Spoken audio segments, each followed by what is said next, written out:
But no, I'll say this and stuff. Like a lot of one of the main things is that I don't like is the fact is that when people are like we're in this Agape homies group, and when they're putting stuff up of whatever staff member and putting it up there making fun of them, and I'll just be like, I'll sit there and I'll say, hey, that's not a good thing to be doing right now, because now that we get a recognition that we all need, we don't want that, because now now that you have social media involved, you have the news involved, they're gonna be doing their research and finding out all this shit. And basically what they're doing is basically when they're constantly giving out that hate stuff on there, and then you're gonna have when Agape saying their things, well, these are just students that just doing the hating on us and all that. And then basically you're proving Agape right when you're doing this stuff, because basically you're saying all this hatred and all this. And so you're proving them right to make it seem like, oh, so there it is. So basically they're not doing that because they're proving Agape right. Yeah, I see what you're saying. Like they're basically by sitting there like doing all the hate comments and bad mouthing and all, so instead of talking about actual things that happened, like this happened to me at Agape, they're saying all these like negative things. They're making themselves out to look like a bunch of rebellious kids. Yeah, like they're bucking the system. And then when Agape says, yeah, they're a bunch of rebellious kids that buck the system, and they see those comments and they see the people talking like that, the society, the world's going to be like, yeah, Agape's right. They look like a bunch of kids, But so I get what you're saying, dude. That makes good sense.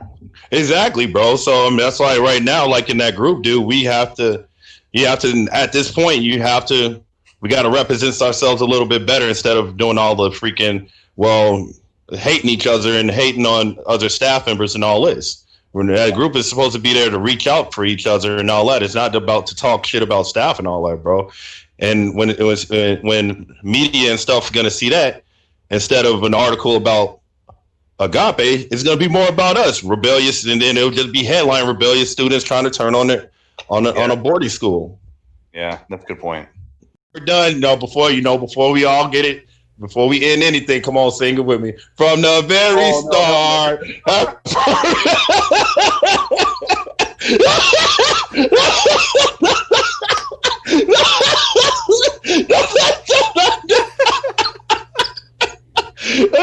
Oh shit!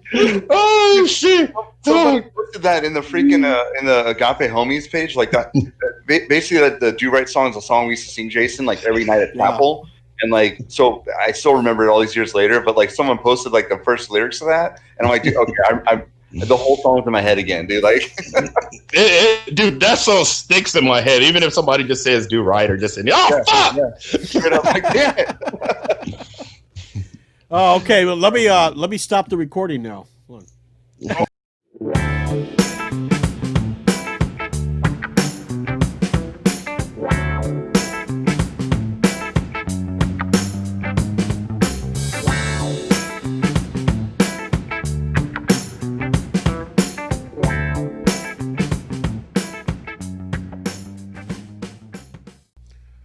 So, everybody, welcome to the Hammer Podcast. Today is 12/29.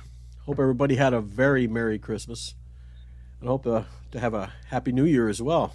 Hopefully it's better than 2020 was. I'll tell you that right now. Yeah.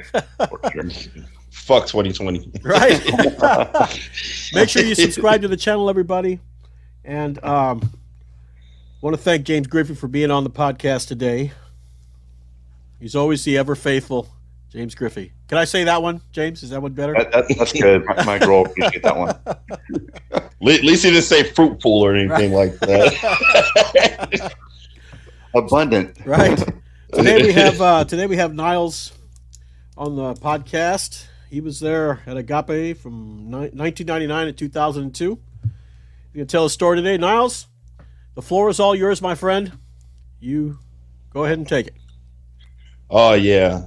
I remember like it was yesterday. I remember my very first day there was like kind of crazy, but before I even get there, I can even tell you like I even remember like the day before I got there, because I was like I wound up cutting school that Thursday and I was getting wasted with my best friend and shit and playing video games and all that, and then towards the end of the night, man. I mean, I partied it up until like 8 o'clock that night. I was like, yeah, we'll go to school tomorrow, so I'll like see you tomorrow and stuff like that.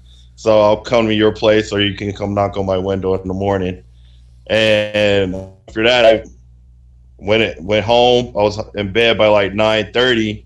Crashed out pretty good. I was nice and high and drunk and shit, so I passed out. So next thing I know, my light turns on like beyond early in the morning, man. And I was like, what the hell's going on? And freaking, I look at my clock and it said like 2 o'clock in the morning, and I was like, what the hell? And like all I know is like my light came on and my mom woke me up and was like, hey, Niles, get up, you're going to boarding school. That's the only thing that I heard. And I turned around and it was a big ass blur. So I turned around and I was like, no, I'm going to school tomorrow, so can you please turn the light off? And the next thing I know, like all I know is this big bulky black dude and this bulky white dude just comes in my room and is like, boy, you heard your mom? Get up, you going to boarding school, get your ass up. And I'm like, what the fuck? Oh, hell no. So me being me, man, I'm starting to get in survival mode. Like, dude, fuck this. These motherfuckers thinking it's nowhere. Fuck that, dude. So I was like, so the first thing I was like, okay, I need to go to the bathroom. And they was like, where are you going to leave the door open? I was like, no, I'm not. I got to take a shit. So they see me naked, dude. And so they literally fucking had the door wide open while I just sat there. And I'm like, oh, so I can't escape here. Let me try something. Stuck in. And there was no way else. I was like, fuck it. So I put my clothes on and stuff like that. And then they threatened me with a taser. And it was like, if you try to do anything, we'll tase you and this and this and this. And he pulled the trigger of the taser and showed me the electricity. And I'm like, okay, whatever, dude. So they handcuffed me, and my mom looked at me, and she was like, I know you probably hate me right now. You don't want to talk to me. I didn't even look at my mom. I was looking at the ground. I was just like, you know what, fuck. I couldn't. Oh, man, I was so pissed off. That was probably the most pissed off I've been to my mom ever. Like, I didn't look at her. I didn't say nothing. I just looked at the floor. My dad was there. My shit was packed.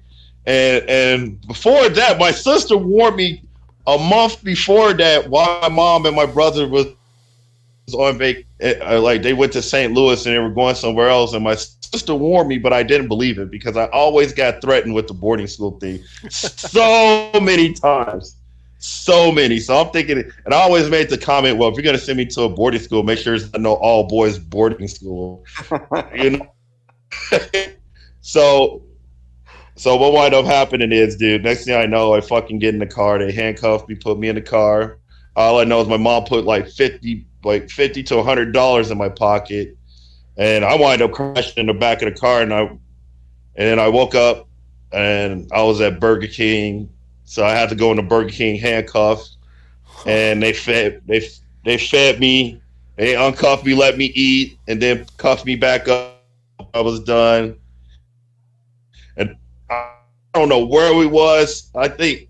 Like when I looked up, it said something about Buffalo or something like that. I don't know where I was though. I just know I was in the middle of nowhere, and we stopped at this gas station. And I was like, dude, I got to go to the bathroom.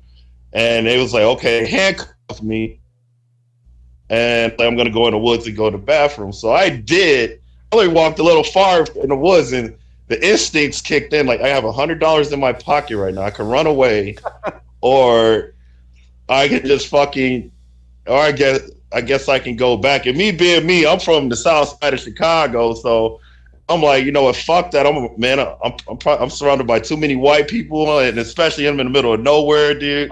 Fuck that. I'm going back. So I did, and fucking next thing I know, I wind up at this boarding school.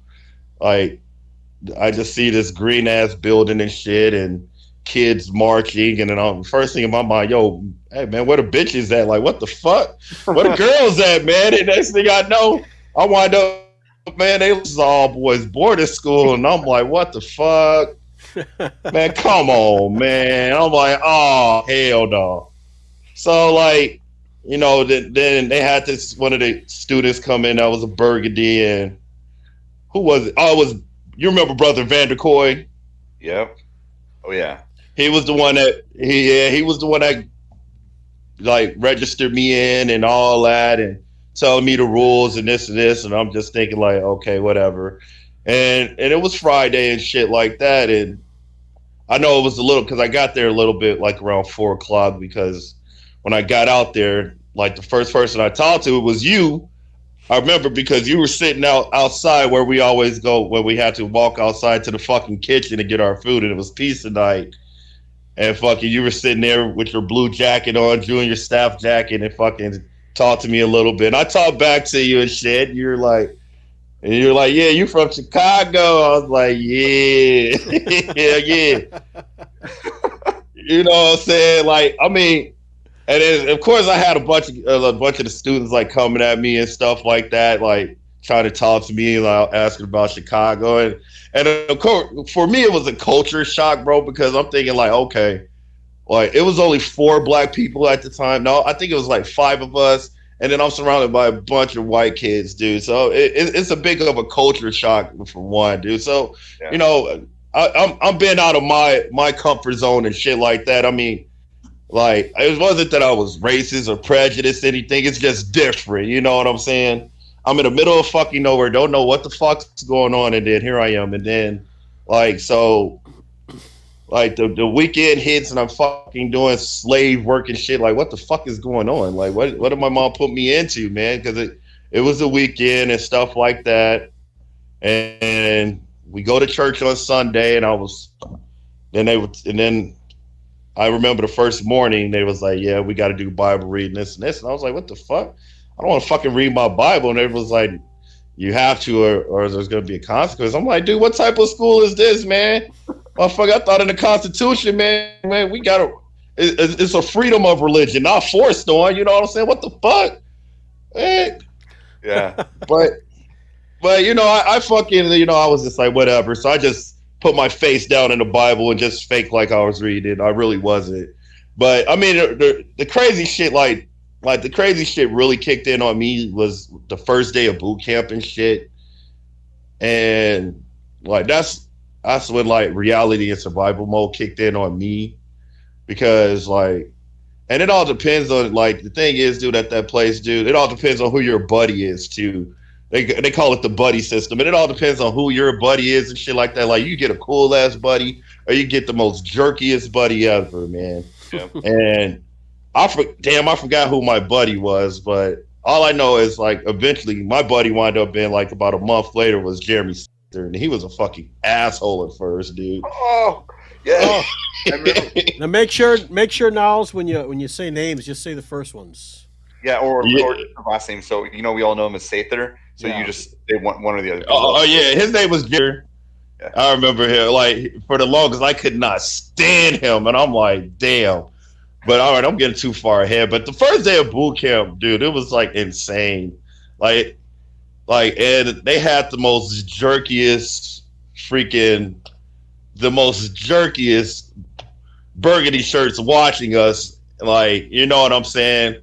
And we're doing fucking push-ups and everything. So my first time in the sand pit, they call it the sand pit and shit like that. It was fucking, we was doing push-ups, jumping jacks, bear crawls, push-ups, jumping jacks.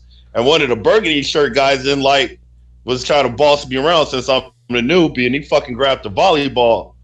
You remember the volleyballs that we had out there in the sand pit and shit where we played volleyball? Well, he grabbed one of them fucking balls, fully pumped. And while I'm in push-up position, he threw it as hard as he could in my face, and then you could hear the fucking ball bounce off my face, and it went ding. So I fucking get up, like, and I'm like, dude, I get in his fucking face. I was like, dude, you're not gonna fucking sit here and disrespect me, bro. I'll fuck you up right here and there. And I'm defending. Here I am defending myself.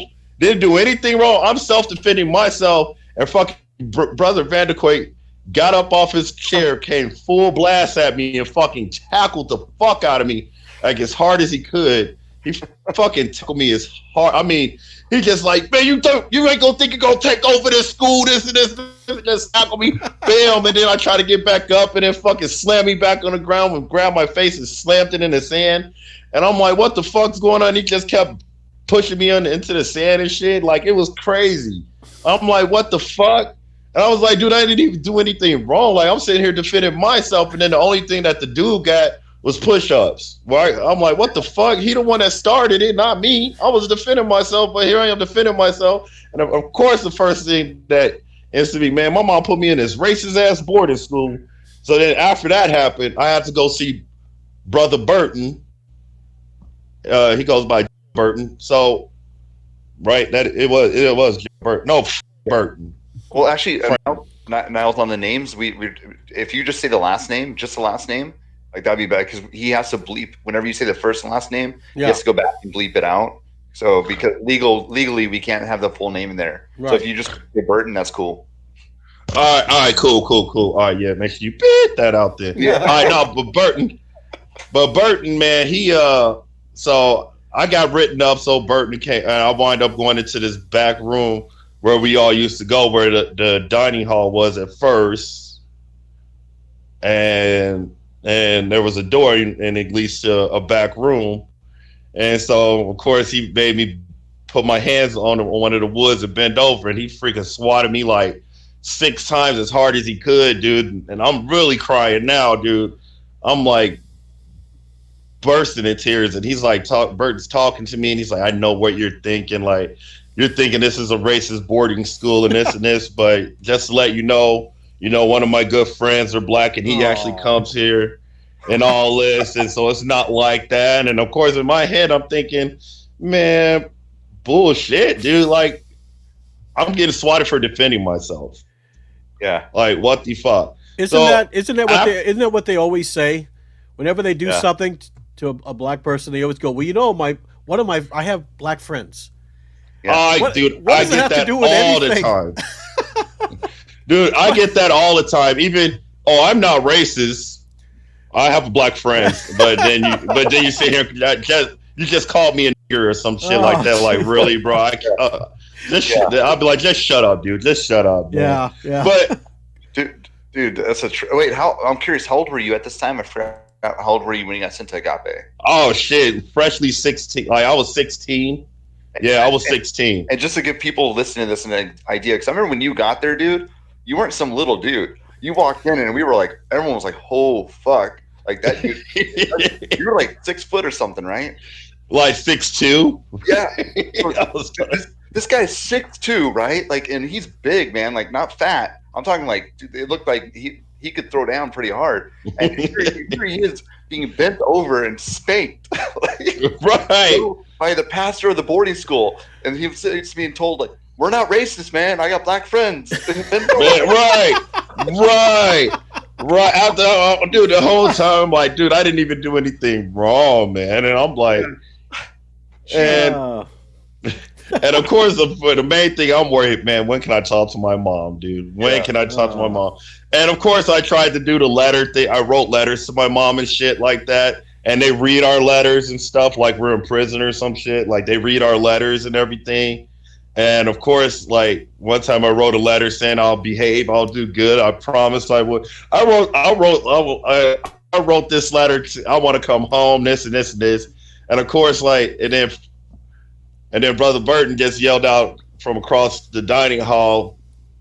He was like, "Nice try, Niles. It's not gonna work. You're basically here until you graduate." Like, no, he didn't even tell me when I was leaving. He's just like, "Nice try." Yeah. Nobody, and the crazy thing is, when you get there, you never know how long you're gonna be there. But I guess, like, back then, it was more like, if they accept a 16-year-old, you're basically there until you graduate. Yeah. But anything from under, like, if you're there from like 15 or under, they'll do 1-year contracts and shit. But 16 and up, it was always like until you graduate. But I didn't know that, so. Dude, from before I even got a chance to talk to my mom, within the first month, dude, I got in so much trouble there, dude.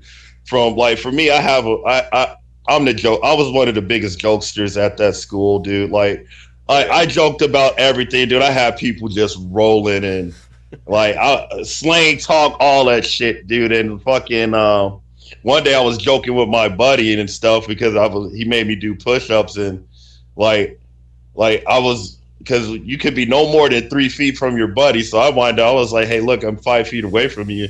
And then my buddy was like, what are you trying to do, run away? And then I was like, well, I kind of thought about it, but I was like, nah, And this fucker took me to staff. This fucker took me to Burton. And what happens? My shoes got taken away. So here I am in some fucking flip. Yeah, dude. Like, that was horrible. I remember that. I remember you walking around with the freaking Air Agapes on, dude. Yeah, dude. The Air Agapes? That's what they were called. No shoestrings, no tongue. It was just straight flops, bro. And you lift your feet off the ground. You had to shuffle. You had to literally shuffle everywhere you go. and then you would have guys like trying to play basketball in them things, boy. Man. Yeah. Back in the Kwanzaa hut. Yeah, damn, dude. Dude, crazy. That was crazy, man. I remember that Kwanzaa hut, dude. Like, oh man, that, like, what, man? I was like, dude, I couldn't. Like, I was glad that I was not there when they had to be in that Kwanzaa hut because, yeah, we would have problems. I know Jimmy was there when that fire happened, and I saw pictures of it. But I got lucky enough, and they just moved into that dining hall, so I was like, "Fuck yes, I get to do school in some heat at least." Right. Hell yeah! It sucked being out there, man. In that Kwanzaa, like in the Kwanzaa hut, on tables in the cold and the heat, whatever. Like, that was terrible, dude. But yeah, man. I couldn't believe that. Like, they still kept y'all there, dude. I mean, even with that going on, dude. But for the longest, man, after a lot of that bullshit, dude, like. Eventually I wind up getting on my own to get my burgundies and stuff like that. And once I got my burgundies, I really started letting loose in that place because now I'm on my own. Nobody, no nothing. I can go wherever the hell I want now. Talk to whoever I want to. Oh, so it was on. So of course, dude, but one of the main things they could not stand when you have, like, I don't know what it was, but one of the rules is that you can have no more than 3 black people in a group. Right. Dude, you guys swear. You would get in trouble if all of a sudden you're in a group and like even if another black guy sat at the like next table over because you guys but then you got all the white guys gathered together, all the Asian guys gathered together, like nobody. But then all of a sudden you get more than I think you're right, like 3 black guys together. You can have no more than 3. No more than 3. They think you're trying to conspire. They think they're trying to overtake the play. Like it was. Tell me, they're not. They call it like gang activity to them. Yeah. For real. Tell me that's not racist. That is. I know, man. Dude. Yeah. I was like, what the hell, man? Like, what? Yeah. That's fucking bullshit. Yeah. That's the Baptist, man. That's the Baptist. Hey, man. James, bring your mic a little closer. Is that better? That's better. All right. Okay, cool. All right. But yeah, man. But yeah, like it was crazy. It was definitely crazy. But now that a lot of stuff is like coming out, dude, I started to eventually accept like, okay, this is kind of like, dude, I basically accepted to like, dude, I was in a cult. It was some cult shit now that I think of it, but it gets worse than that. I can't even tell you the story. Like, I'll even get to the point when I went to Hyles Anderson for a little bit too. And like when you put 2 to 2 together and stuff like that, when I get there, you'll kind of see like, oh, okay, because a lot of when it comes to Baptists and these Christian schools, dude, it is, dude. It's a cult, dude. I've seen both from the high school to elementary boarding school to the college of it, an aspect of college, dude. And you're still being told what to do, even when you're grown, Yeah. Yeah. So, I mean, it's a cult thing, dude. And like, I mean, even while I was up there, dude, like I seen like at Agape, I seen so much shit. But for me, I only got hands put on me once. And the only reason why that was because I called it, like, for me, I kind of called it like a protection thing because like I was like beyond like ma'am's favorite. I was ma'am's favorite. So basically staff members will not put their hands on me just because I was ma'am's favorite. Oh yeah, I was the morning sunshine every time she was in that damn kitchen. Hey man, I'm looking great today. I was the brown noser of them all. You know what I'm saying? Yep. Every time.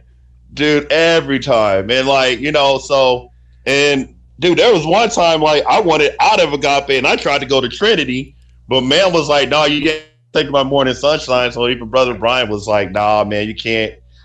No, you're too much sunshine, buddy. I'm like, damn. All right.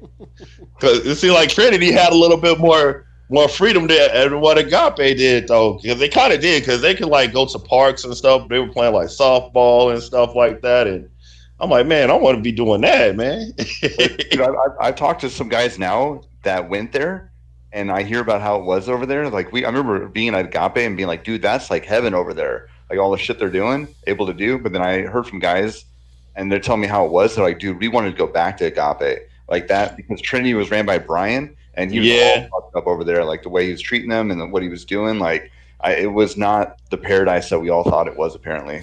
Yeah. Well, see, that's the thing. Like a lot of students don't like, even as of like right now, like a lot of students don't see like my aspect of Agape compared to like the respect that I have of Brian, because like I go to Florida a lot, so I wind up running into I'm cool with his daughter and I'm cool with his family and stuff like that. We're like really good friends. So of course, for me, I never had a problem with Brian because I never had to. He wasn't there when I was there. He would pop up every now and then, and he was that jokester guy. And I thought, like, holy shit, he's cool as hell. So I mean, I wind up being cool with him, but I never seen like the aspects of what he was capable of. You know what I'm saying? What people were saying and all. I never witnessed that. So when people saw like, why don't you like this guy? This. I'm like, dude, I never saw it or experienced it, so I can't really like say I don't like this guy because what he's done to you and stuff like that. I can't, dude. I never witnessed it. But I mean, I feel for you. I mean, I'm sorry that happened to you. But you know, and there's some things about like I can't say that I hate Agape. I just I adjusted to Agape and I made it to the best I could. And at the same time, I needed it. So do I feel like Agape saved my life to what I am now? Fuck yeah. Hell yeah. Because once I eventually left Agape, dude, like a lot of people that I was hanging around and shit like that, prison, even still prison as today. If I didn't go, that probably would have been me. You know what I'm saying? So I don't hate Agape. I'm not going to say that I really like Agape, but I mean, at the same time, it was survival mode for me. But one of the biggest things that I love about Agape is all my brothers out here, man. I met some fucking cool ass people, like like Jimmy. I mean, there's my boy James. I mean, a lot of people, man. Even like with the staff girls and shit like that, dude. There's a lot of them are real fucking cool, and like we all talk and stuff like that and hang out. I mean, I done had some come visit me and stuff like that. It's nothing. Like right now, it's nothing but a brotherhood to us and stuff like that. And that's one thing I would never say that that's why I can't say that I fucking despise or hate Agape, because if it wasn't for Agape, I had never met all these cool people and shit like that. I mean, even so, there were some staff that I fucking respect even as of today. Some I don't. Householder is one of them. I don't respect that dude. Fuck no. He thought he was that hardcore Marine and everything like that, and I'll kick your ass, boy. You don't do no fucking push-ups, right? Fuck that. Yeah. That's the mentality he had when he came in there, dude. Putting his hands on people and shit like that. But one of the most funniest things, dude, was like when they started that intervention shit. Oh shit, yeah, dude. Intervention. Yeah. Honestly, like I think intervention was fucking like I took it as a fucking joke, and there was I always found out loopholes to get away with it to where I could not get in trouble. Is like when somebody would try to intervene me and I'm supposed to look in their face, I would just give them the most funniest looking face and not make it as noticeable. And so when somebody tries to intervene me, they could do nothing but laugh like, yeah, fucker, now you can't take me to cell because you're laughing too, fucker. Yeah. Just so you know, Jason, what that intervention is, like actually Brian's the one that implemented that. I remember Brian came back. Yeah, I remember that big ass meeting. Yup, yeah. That big ass training. Yup. And basically, what they did is they switched over to a monitoring system, or where the students are monitoring each other instead of having the staff trying to watch everybody. So basically, what it is, it's like the students are watching each other, and if I see Niles doing something wrong that he's not supposed to be doing, the thing is, I still remember this. You're supposed to be like, "Excuse me," and get his attention, and be like, and shake your head no. And then if Niles keeps doing what he's doing, you say, "Excuse me," like with more intensity, and shake your head no with a mean. With a little mean face, yep. Yeah. And then it's like, and then I think the third one is like, excuse me. Can you please not? Can you please stop doing that? And then level 4 would be like, stop doing that. And then level 5 would be support this. Oh, fuck. I hated this to support that shit. Because that's, if he's implementing this intervention, why the hell is he paying staff? He's basically just getting free labor again. It's all about the free labor. You guys chucked rocks from back and forth.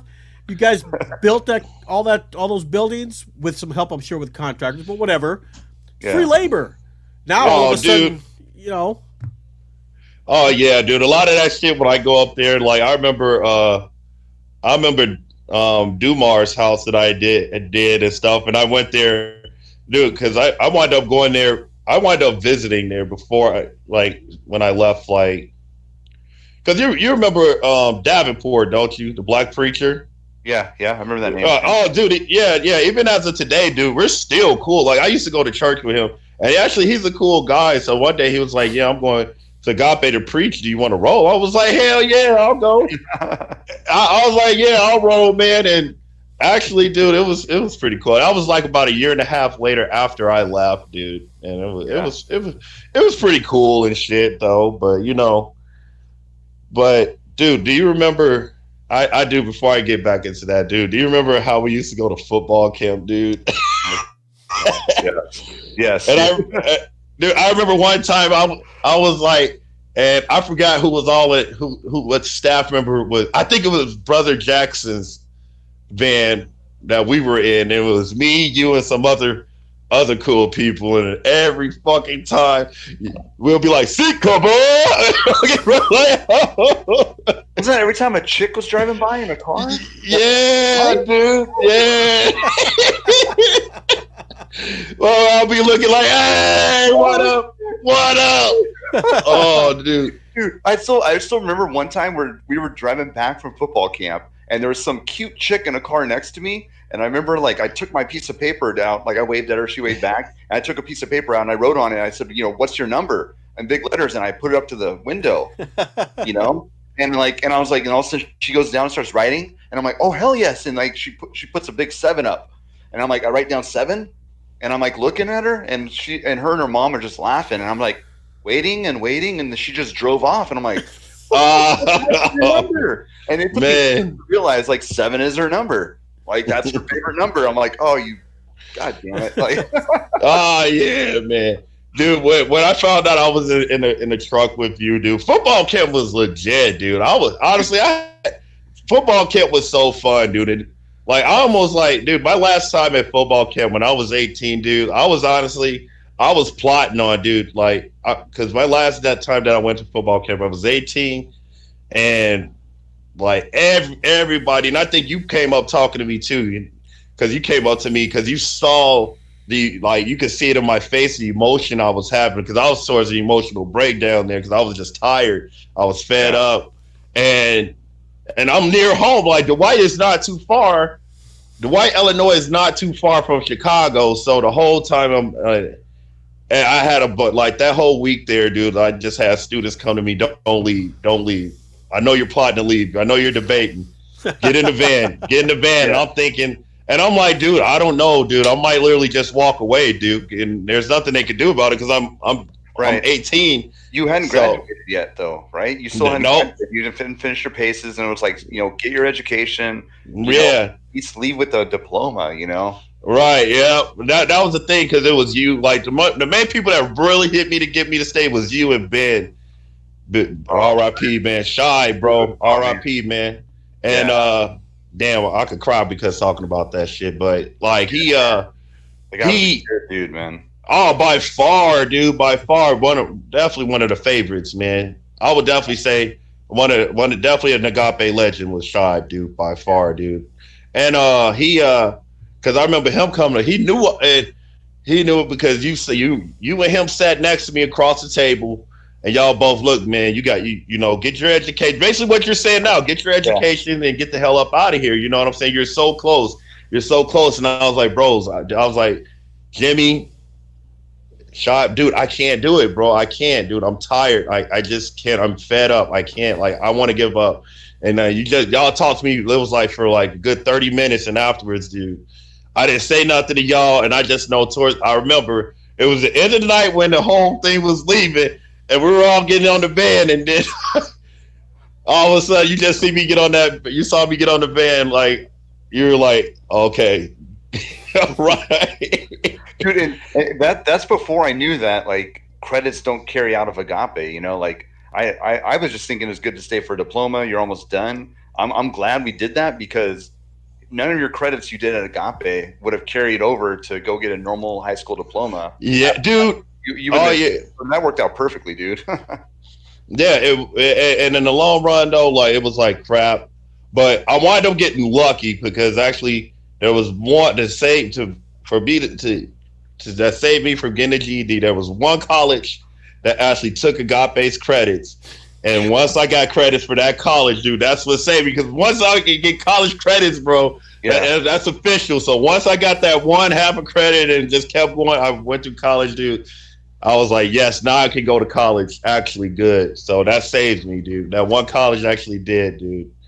Because I tried to go to college for years and it was like, your school's not accredited. Your school's not accredited. I was pissed. Like, dude, I went through all this hell and everything like that. For what? For what?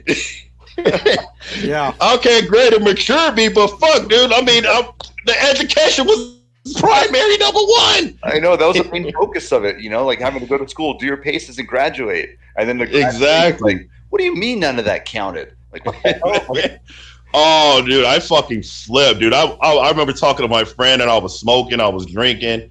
I'm like, dude, I did all this shit for nothing. This is bullshit, man. Fuck this. What the fuck, man?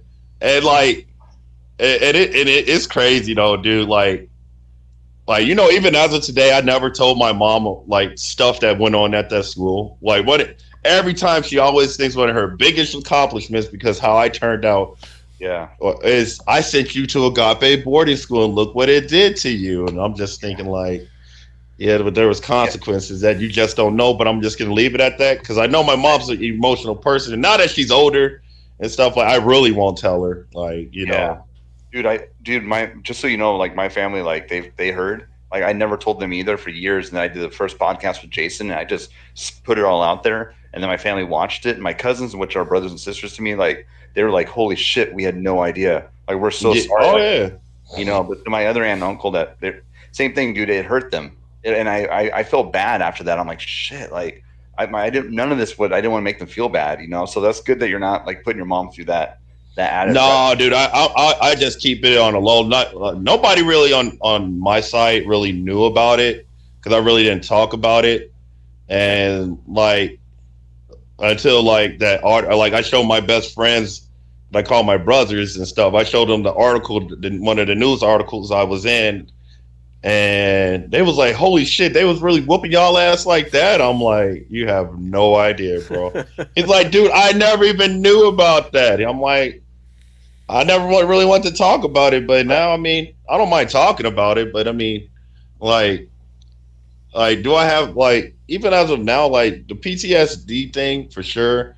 But I mean, like for me, when I have my PTSD kicks in from that place is like at night when I have my dreams and shit. I always have dreams about constantly with the lights turning on and being yelled at to get up, and of course I'll jump up like shit, like I'm there. Like it feels so fucking real. Like for real, I still. Even as of today, I still have dreams about that place. Were you ever in Browntown?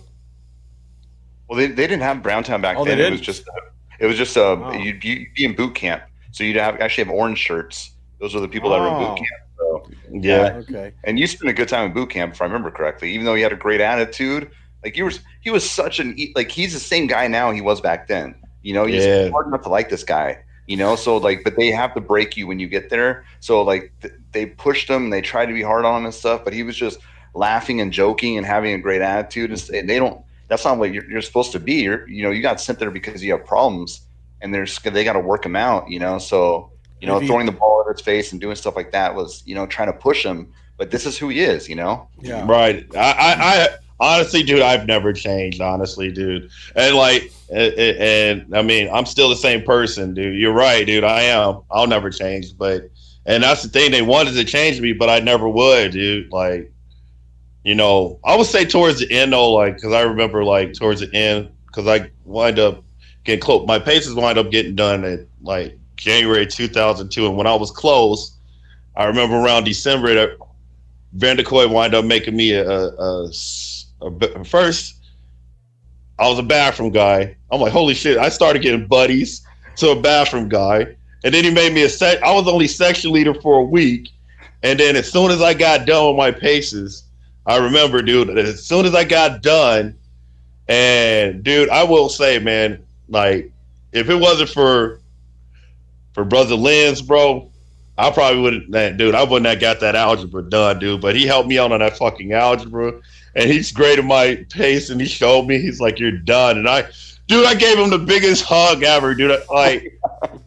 Like, hey, shout out. I will say, shout out to Brother Lee. Like, Brother Leo was cool, man. That dude helped me big time, dude. Like, he was like, I would say, I call him like the coach of Agape, because the only time he would yell at us, dude, is when it came to sports, dude. Which is a typical coach, man. I never had no problems with him. There's a couple staff I really never had problems with, though. Yeah. I mean, like, I'm sure there were a few good ones, Yeah. Oh, dude, that for me, I mean, I could name off a few, but I mean, some people will be like, I didn't like him. Why, dude? How could you not? Well, this Leo, Brother Leo, and me, like, we did not. I don't know what it is about me, dude. He just did not like me, man. Like, even because I was like Mr. Goody Two Shoes, or I don't know what the hell, but that guy did not like me, and he was always always trying to find some way to get at me with stuff. And I remember being yeah, dude. Yeah, I remember. Dude, I remember one time, like, in a dining hall, like, or no, I think it was either in a dorm while you were junior staff. It was either in a dorm. Yeah. You there, Jimmy? Yeah, can you hear me? Yeah, we can hear you. Yeah. Okay. Sorry, 1 second. Oh, wait. There we go. There we go. And we're back, baby. Woo, woo, woo. No, but I remember one time it was either in a dorm or in a dining hall. And I know you were on junior staff, and it's a rare situation of this. But dude, I remember he got in your freaking face and just yelled at you from the top of his lungs. I'm like, dude, what the fuck? And the first thing in my mind, dude, what the fuck, Jimmy? Dude, that's not this. Dude, this is rare. This is rare. That's Mr. Dude, right? That's rare. Dude. But you know what? Like, low key though, like like at Agape, dude, there was always, like, you always had cliques at Agape. So you had the do right clique, you had the do wrong clique. Yep. You would have the Cali clique. Yeah, man. I couldn't stand y'all California motherfuckers. Every time I'm from California,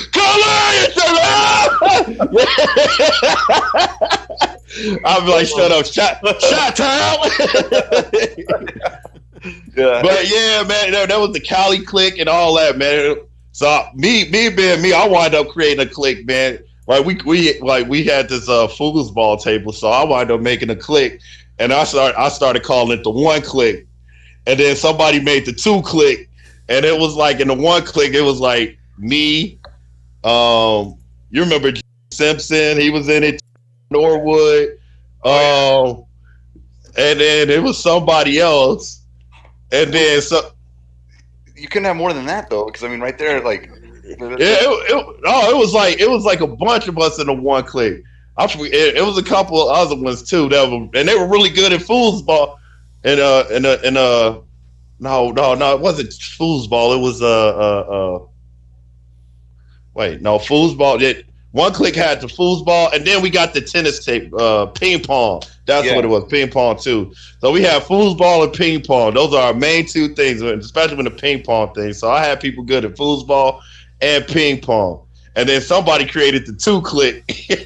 And so it was always beefing on the sports between the one click and the two click. And then I started making I created my own champion. I was like, he's the champ. And I started creating belts. He's this guy. Dude, it'll start getting personal. Dude, I want the champ. Dude. It would get personal, dude. I was making Agape fun as fuck before I left, dude. It was so fun, dude. Like, and like I remember like one time, fucking it was me, James, and somebody else, and freaking, and like me and James used to do a thing like because since he was sitting next to me at school, I'll fucking like I'll wreck his desk on purpose. Like I'll walk by his desk and like wreck it and just act like I was in a rap video, just get in his face and be like, just, and walk away. And he's all like, oh. So then he started doing it too. And then somebody else. So then one time we went to Brother Bandicoot and did that. Did that, bro. Like, man, man, dude. I wouldn't care what anybody thought, dude. We wind up doing it. He's all, and then Brother Bandicoot, it makes it seem like you guys are up in a rap video. You shouldn't do that. And I'm not breaking any rules, so I mean, I'm going to do it anyway. See, it's funny because it goes to, I love everything you're talking about, dude, because it just goes to show, like, it is what you make out of it, you know? Like, really, you know what I'm saying? Like, it is like, you know, for the longest time when I left Agape, like, I didn't have any I just blocked out all the bad. And I just was like, it was a good thing. And that's what I did. That's what I did too. Oh yeah. Yeah. And it's cool, man. Like, props to you for doing that. Yeah, that's what I did. That's why it's like I can't sit here and say like I see like some people that have a lot of hatred towards the place, but for me it was like, I kind of need this, so I'm gonna make the best of it in what I can. It's kind of what I did, you know. But then at the same time, I wasn't blind. I saw what was going on. I saw restraints and I saw a staff member punch one of the students in the face. You know what I'm saying? Dude, I remember shit like if somebody turned out to be gay and stuff like that, dude. Like, oh yeah, you were all types of faggots and stuff like that. Yeah. 1,000 push-ups if we want to hit you. I mean, shit. But ain't nobody worked for 1,000 push-ups for me, man. Fuck that, dude. I'm good. I ain't gonna hit that dude. Like, I mean. Let's see. I'll probably, and the thing is about Agape. It's all about how you make it. Then sometimes you'll get like some idiots and shit like that'll come in there and just it's either I'm for the staff members and it'll be student versus student or student versus staff or just and I done seen fucking like kids there that'll try to be like the biggest do-writer ever and just fake the whole fucking program, dude. They're beyond fake. And you already know where I'm going with this, bro. Yep, because you know what? And I'm going to say, no, dude, I'm going to say the fool. You can bleep this out or not, but he even knows it, dude. And everybody knows I do not like this dude. I cannot stand this dude. This is one of the dudes, even though it was since I was 16, but for years, I cannot stand this dude because he'll be in a group talking all this shit and all that about Agape. But bitch, you went on and tried to make our lives miserable. He didn't like me because the fact is I kept it real with the fucker. He faked the whole program. He's up there trying to preach and all this shit. And then finally, when I leave and stuff, I'm trying to just to find out, he faked the whole program, going back to his drinking and all that shit and all that. But you know what? And I despise dude because he gave our lives a living hell just so he could fucking on his little survival. And just to go back to do what he was doing, that's bullshit. You know what I'm saying? Don't sit here and fake a fucking program making our lives miserable. Oh, he put me on hold. Oh, you're good. All right. But but don't sit here and say like, you know what I'm saying? Don't sit here and say that, well, I'm gonna be the biggest do-writer there is, and I'm gonna sit here and make a life change. I'm gonna sit here and go to church. I'm gonna go to college. I'm gonna go to House Ederson College and everything. I'm gonna be on staff here for a while and serve God and everything like that. And then fucking go as soon as you leave, you go out and do your dumb shit. Yeah, I don't respect people like that, bro. And the one thing that really I want to fuck this dude up so bad once. And his name, you know what? His name's Gladhill. I don't like the dude as of today because he pissed me off. He's a fake ass motherfucker. Don't sit here and make our lives a fucking living hell, and then you fuck with my boy Jimmy and got him demoted because of his dumb shit, and it pissed me off so bad. I wanted to knock dude. I wanted to fucking beat his fucking ass, and that was bullshit. And then they gave that until he. Oh, dude, I remember that shit, bro. I remember when you got demoted and shit. I tried to talk to you. You shook your head at me saying that we can't talk unless I got a staff member on. Yeah, I'm like, what the fuck? He like, yeah. After I got, I don't remember what happened. I just remember it had this other guy that he was talking about, and then I remember like sitting down at the table, and like before, I used to be able to sit down and have guys come up and talk around me. But I got demoted where I wasn't allowed to, I'm not allowed to do that anymore. I remember Niles come up and sit next to me and like, what's up, man? And I was just like, because you get in trouble for doing that, talking right. About so I just put my head down and I looked away and I just shook my head, no. And he just like, then he tried to be sneaky about it. And I just like got up and walked. He was just trying to make sure I was cool and I was okay after it happened. But I don't remember what happened though, dude. I don't remember what happened. I don't know what happened, bro, but fucking Nessie, I know because you were supposed to get that new dorm. No, actually, you was at first. You wind up being the dorm leader for a little bit on the junior staff. Yeah, I think it was that Lester dorm, and after that, once you got demoted, then that bastard got it, and then I'm like, what the fuck? I'm like, man, that's some fucking bullshit, man. Just because he snitched on you and all that, nah, he's in the Lester dorm, man. Yeah. Dude, I want to fuck him up so bad, bro. Lester dorm, as in Lester Roloff? Yeah, that's what it was. Yeah, roll off dorm. Yeah, but dude, that's the kind of culture it was too, man. Like you get started. You gotta, if you're a rat, if you're a snitch, like you, man, they would praise you. That'd be good, Like all the students would hate you.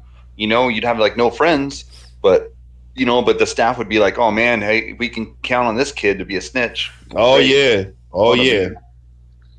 Yeah. In some ways, it was like prison.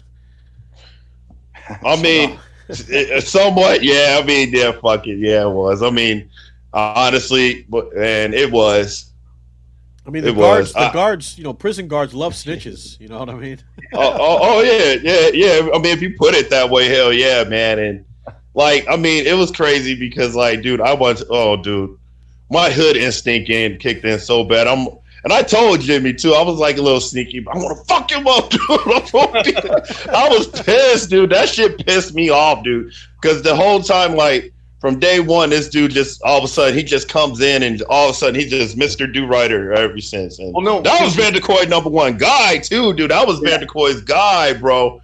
And you know what? And then like one time he made Vanderkoy made a comment like he's like Gladhill's been here less than you now. You've been here, you got like a year on him, and look where he's at now. You could be like that if you start acting right. I'm like, I'm just being myself, son.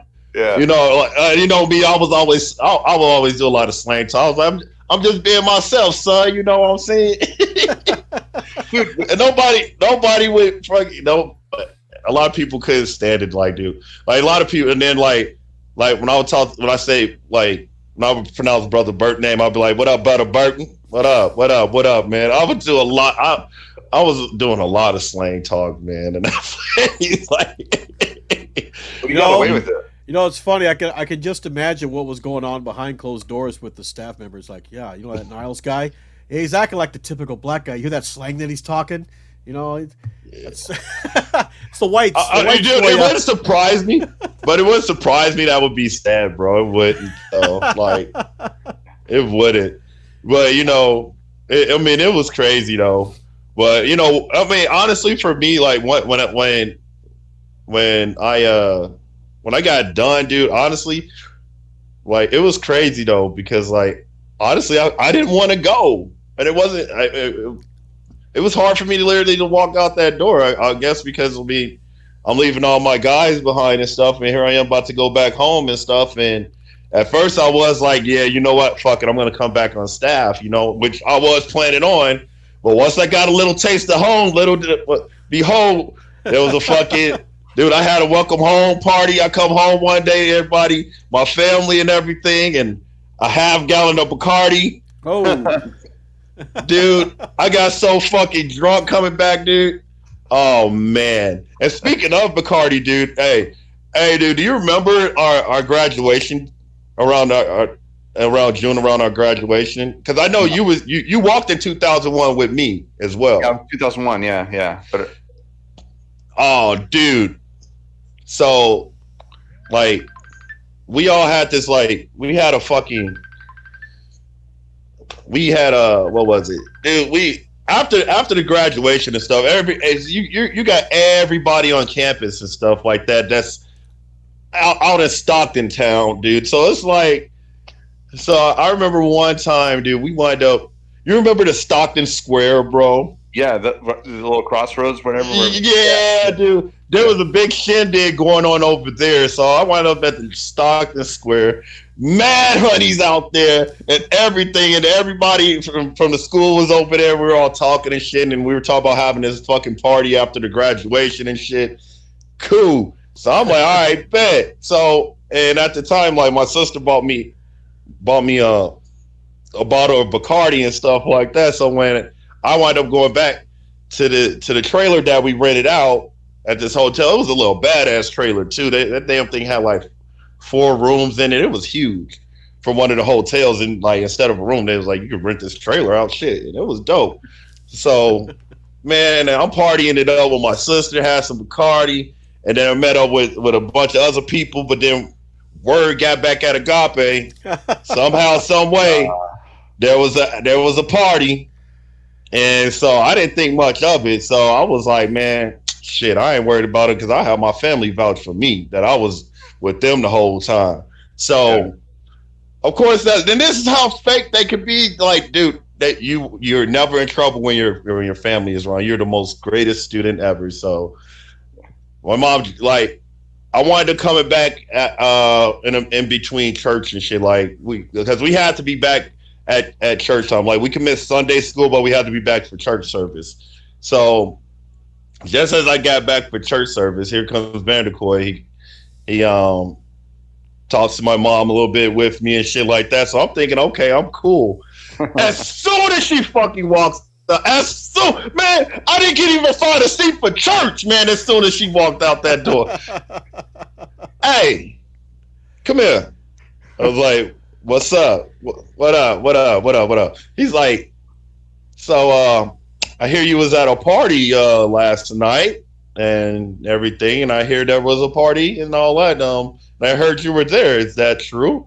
I said, no, I was with my family the whole time. And of course, and of course, they had to point the finger at somebody. So you know who got in trouble? Me. Nobody else got in trouble, but I did, bro. I did. And I wound up being on the wall and shit. And here we are once again. Well, I was plotting to leave this motherfucker. I'm like, this is bullshit. Man, this is fucking bullshit. So you pin it on me and everybody else is good. But here I am stuck on a fucking wall facing this fucking brown wall. This is bullshit. And, dude, they had me on that wall for about a week, dude. Like, one whole week. And I remember Shibe talking to me again, dude, no, don't do it. No. I'm like, dude, I'm seriously about to walk out this door. And I even every time I was looking at the door guy, I was like, dude, I'm serious. If that door opens, I'm leaving. And you can't stop me because if you touch me, I will fucking knock you out. Yeah. I'm a grown ass man. I'm 18, dude. I will fucking walk out this door. And then it was tempting. And of course, Shibe started putting some sense in my head once again, and I stuck it out again, and I'm like, oh, great, here we go again. So finally they put me off the wall.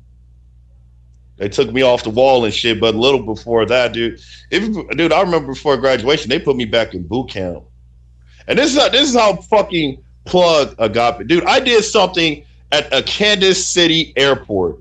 And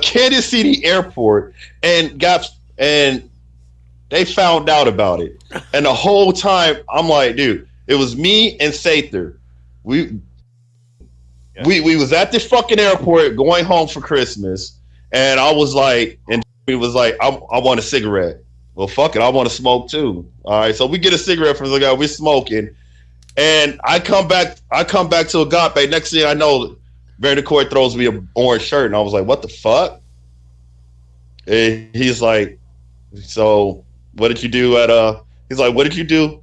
He's like, you tell me what you did at the airport and you don't have to wear it. And I was like, I don't know what you're talking about. And he was like, so you wasn't smoking a cigarette or anything at the airport? I was like, no. And the whole time I thought it was probably Brother Blake that fucking caught me because he had a round of people that he was bringing. So, and while I was smoking, I was looking around the airport. I never saw the Agape van. So for years, I always thought it was him. But then finally, I asked him about that too. I was like, dude, the day that you dropped off students at the airport, did you see Sather and I smoking? He's like, no. Basically, how y'all got caught was he was bragging about it out there in California, and somebody called the school and told on you. Oh my goodness! Wow. I'm like, what? He's like, yeah. He's like, I never told on you at all. Somebody literally called up at the school and told on y'all because he bragged about it. I'm like, dude. And that's how plugged that school is, yeah, dude. they got eyes and ears to the wall there. Wow. Man, now you don't tell me that's some cold ass shit. I know, right? You're not even at the school.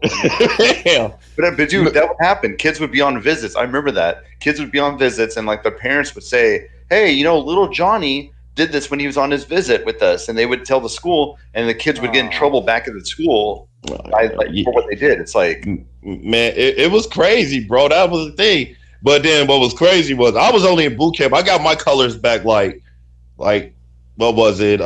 3 weeks.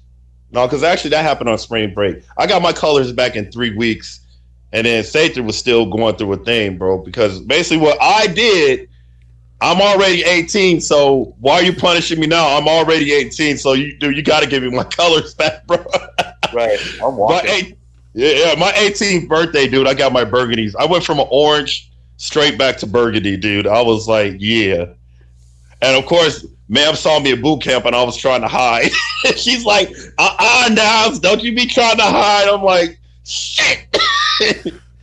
That's one that I honestly, that's probably one of the most people I fear was ma'am, probably, because I mean she's the most sweetest lady ever, but it's like when she lectures you, man, it's like you feel the wrath at the same time, dude. Yeah. I mean, she was nice to like everybody, but like when you became a favorite of hers, and if you lost that favoritism, and she would just like she stopped the whole lunch line.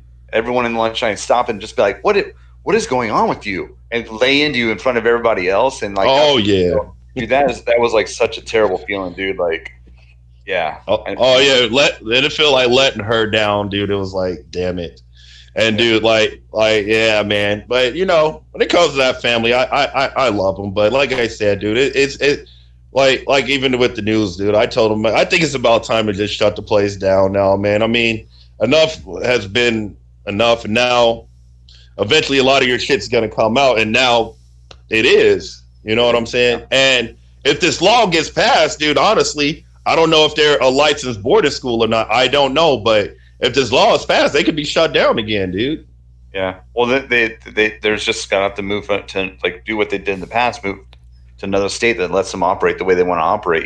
Because it's like, it's a trip. And I get what you're saying too. Like I've been cool with like Brian's kids. Well, like a few of them, I've like talked to them and like, but ever since I started doing this stuff and like doing these kind of podcasts and like, whatever, like we they stopped talking to me. They're like, why are you coming after my family? And I'm like, I'm not coming after your family. I'm talking about like the abuse that's happening there and like how it should stop happening. It's like, but why are you coming after I'm like, I'm trying to come after your family, man. Like, it's just, yeah, there's some staff members there doing stuff they should not be doing. That's it. I just, in my opinion, that stuff needs to stop. Like, and the thing is, you're not coming after the family, but the family is allowing that abuse to happen. They're turning a blind eye to it. And that's the problem. They should have They should have stopped it when they had the chance. Yeah. Oh yeah, definitely. Like, and the thing is, dude, like like I mean, I have mad respect. For them, but it's just nowadays. Like, I mean, you hear some stories and stuff like that, and it's like, and especially stuff that I've seen, and I'll just be like, damn, that wasn't called for, bro. You know what I'm saying? That damn, that was really out of line. You know what I'm saying? Damn, man, it took how many of y'all to put this motherfucker? Man, dude, that's not called for. You know what I'm saying? Like, come on, y'all. Yeah. Well, it's a trip too, because like there's guys that were there. Like, I I don't want to say his name just because there's like he's giving me he reached out to me and he was like really upset about. I didn't say anything about him in particular. He was just mad about me doing all his podcasts, and he was there when we were there, and he reached out to me and was like just like laying into me about stuff, and I was like, dude, like I'm sorry. And then like literally like 2 days after that, he messaged me again saying like, hey man, I'm sorry, my bad. But I was like, I don't want to talk with you anymore. But I remember his first night there. Like it was like nighttime, and this kid ended up. He was like 15 or 16, and Brian, freaking Burton, Lee, Mike, like all these guys, they all took turns throwing this guy around because he refused to get in bed and call it a night, and he had it so bad at Agape. But all these years later, he's like, like, oh man, like, he doesn't see anything wrong with it, So it's like, it's weird how people kind of process what went on there, It's like, yeah. You know what I mean? Like they all process it differently. I mean, yeah. Niles' experience is different from, let's say, Gabe's or Joe's. Exactly. Yeah. Exactly. But see, sometimes it's like, for me, it's like I would say like when I went back on staff there, dude, I will always make the smart aleck comment like, dude, Agape's gotten soft, dude. Like it got soft, dude. Back in our time, dude, this happened, and I'll be like, dude. Y'all kids, y'all generation, y'all spoiled. Y'all got this nice ass dorm, game rooms, basketball teams. Bitch, we ain't have none of that shit. And the staff were harder on us back then. It's like, man. I remember I went back to visit Agape when I helped Amanda. I helped her move out to California, and when I flew out to Missouri to drive back with her, I went to Agape to visit because this was like 2000. I think it was like maybe 2010, 2012, something like that. And I remember walking around, and Kazak was giving me a tour of the place, and like I was like, dude, this is nice. And I remember he's walking me through the dining hall, and there's some kids sitting there. They're just during the free time, and like I was like, I'm walking with Kazak, and I said kind of loud so the kids can hear me. I was like, wow, this place is way better than when I was here. And then some burgundy shirt turns around and says to me, she's like, yeah, but it still sucks. And I'm like, I backed up. I'm like, okay, here we go. The staff are going to slam this kid. He's going to get tossed around. Like, you can't say that kind of stuff. Here we go. And I kind of like just sat back and like to see what's going to happen. And like, nothing happened. And then Kazak looks at him. He's like, well, it's not that bad. It could be worse, like it could be worse. And like, nothing happened to the kid. And I walked off. I'm like, wait, when I was here, if I would have, you would have slammed me on the ground. And now to be able to talk back like that. He's like, yeah, a lot's changed since you've been here. I'm like, okay. It has, dude. And that's the thing, because when I went back on staff, dude, like when I went back on staff, a lot of things have changed, dude. I was like, and like, honestly, a lot of the students could get away with talking back to you. And I was like, dude, like, man, back then, man, I would have been punched in the mouth for something. I went, like, honestly, I had students talking back to me and stuff. And like I had one student come up to me because how I talk and shit, and then he was all like, one student was like, because instead of me saying score, like I would always say, hey, go score, because you know how I say score. Yeah. I'll be like, score. Right. I've always said that, and like, so the student doesn't know me for shit, and he's like, dude, like I think you're trying too hard, and I'm like, looking, dude, I think you don't know me that well. Yeah. I've been talking like that even since before even here, dude. Shut up. Like. Yeah. If I was a student, I probably would have smacked you in the face back then. But and then I felt bad because actually, dude, before I became a staff member there, I did go back to visit with Brother Angelo and shit. And actually, dude, I was actually treated like a little bit different, man. Like, I was hanging out with the staff and shit. Bird invited me over, and Mrs. Bird cooked to have me. I had a steak dinner and shit. I'm like, yeah. Wow. And I was making fun. I was like, yeah. But Bird, you never thought I'd be in your house eating a steak with you, did you? He's like, don't get used to it, buddy. I had some good time, and even afterwards, I'll call Brother Bird every now and then and be like, yeah, yo, how's it going? And, because like I said, man, a lot of shit was crazy and shit like that. But like I said, if it wasn't for them at the same time, I wouldn't be who I wouldn't be mature. Because before I got there, dude, I was beyond immature, man. fuck. I mean, that's why I'm like my work ethics now is like insane, dude. I'm like a workaholic because of it. You know what I'm saying? I love to work. I love money. So I mean, so it's like, yeah, man. So when I went back to visit shit, I hung out with him and with a lot of the staff members and shit, and it was pretty cool. And Brother Kazak, he was a dude. I didn't even know who the hell he was, but you know, I was just like, you know, and then like, and the crazy part was like, and when I came back on staff, like Brother Brian was trying to give me a green shirt. He was so excited to see me for the summertime. He was like, hey, get him a green shirt. Get him a green shirt. And then somebody kind of vetoed that. Nah, he gotta go to a blue. I was pissed. I'm like, a blue? Are you sitting? I'm like, dude, I was staff before because like when I got done with my paces and shit, I was on staff a little bit, like until I left. It was like probably for like a week and a half because as soon as I got done with my paces, I went to Vanderquist. I was like, hey, I'm done with my paces. I don't want to be in a program no more. And I don't know when I'm going home, but I don't want to be in a program no more. So he was like, talk to Brother Clemenson. So I did. I was like, hey, I'm done with my paces. I don't want to be in a program anymore. I mean, if it's okay, can I be on staff until I leave? I'd love to help out. And so he was like, yeah. He was like, hey, just make him a gray shirt, but give him staff privileges. So I was able to write people up. I have staff privileges. I could write people up and everything like that, you know. Yeah. And honestly, I just did it to, I didn't want to be in a program anymore. But then at the same time, staff privileges, sweet. Yeah, boy, man. People, I ain't gonna even lie, dude. Like, only people I probably wrote up like for that week and a half, I probably wrote up maybe 2 people tops. I didn't write people up like that, dude. I would just, man, do push-ups and shit. Like I wasn't really, I never power tripped for shit. I don't believe in power tripping. But, you know, if you're going to be an idiot, dude, man, I would just write people up if I didn't want to deal with you, dude. Like, you know what? Forget this. I don't want to deal with it. So I'll just write you up. You know what I'm saying? But it was never I never did a power trip, even when I went back and shit for the summertime. But like I said, I only lasted there 2 months, and I got pissed off because they put me in the dorms, and I wanted to be in a staff dorm. And then some other kid comes back, like one of a special guest preacher's sons comes there, and he wind up in the staff dorm. And that really pissed me off. I'm like, who is this motherfucker? Like, dude, I've been through the program. I fucking was on staff before. Come visit this motherfucking place. But you put me back and you put me in this fucking dorm while dude, I've been living in these dorms forever every time I'm here. But you put this motherfucker, this newbie that has no fucking clue about shit in the fucking staff in the staff trailer. That's bullshit because the staff trailer, dude, like you can basically do whatever you want and go to bed whenever you want. Yep. And the dorm, dude, like even I had a fucking bedtime, bro.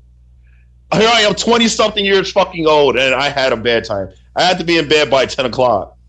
Yeah. But then I started bitching about it. Like, dude, I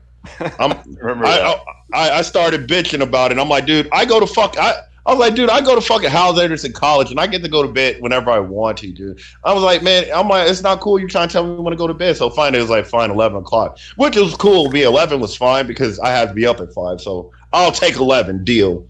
But this is your employer. Just so you get this, Jason. This is his employer telling the employee you got to be in bed at this time, like, and you're full time, like you're 24/7. I think Niles, didn't we get like as staff members we got like what was it 4 hours off a week?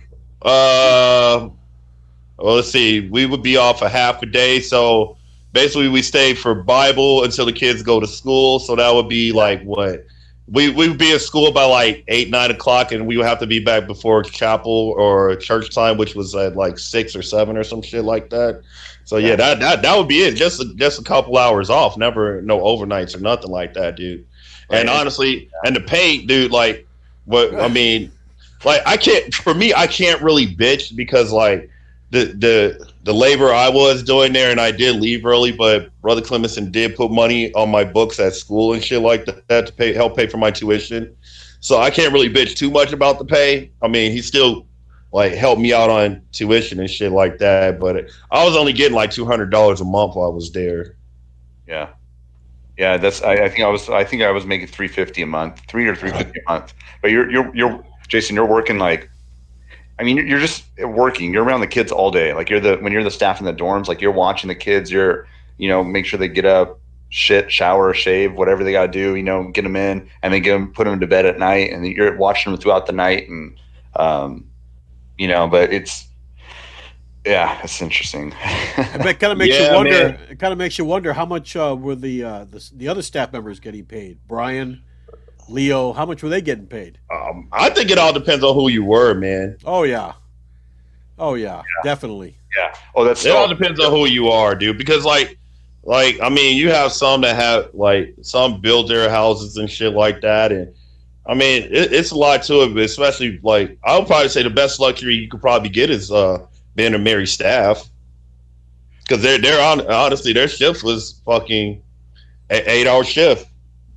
Yeah, that's true. And yeah, that's true. Yeah, and because you're go ahead. Go ahead. No, I was gonna say when you're a basic staff, like kind of what me and Niles were, you're getting a half day off a week. You're getting paid like three or 200 to 350 a month.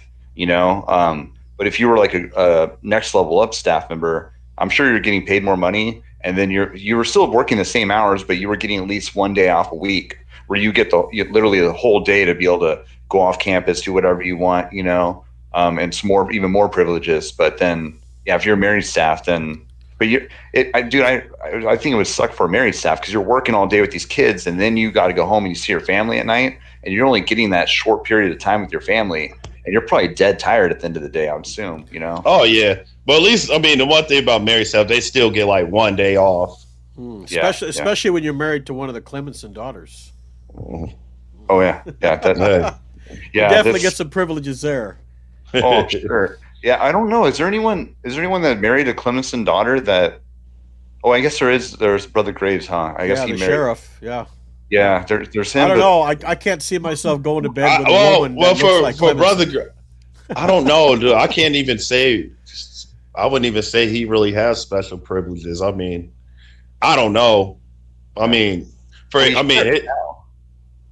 like his job, dude. Like his jobs like suck though.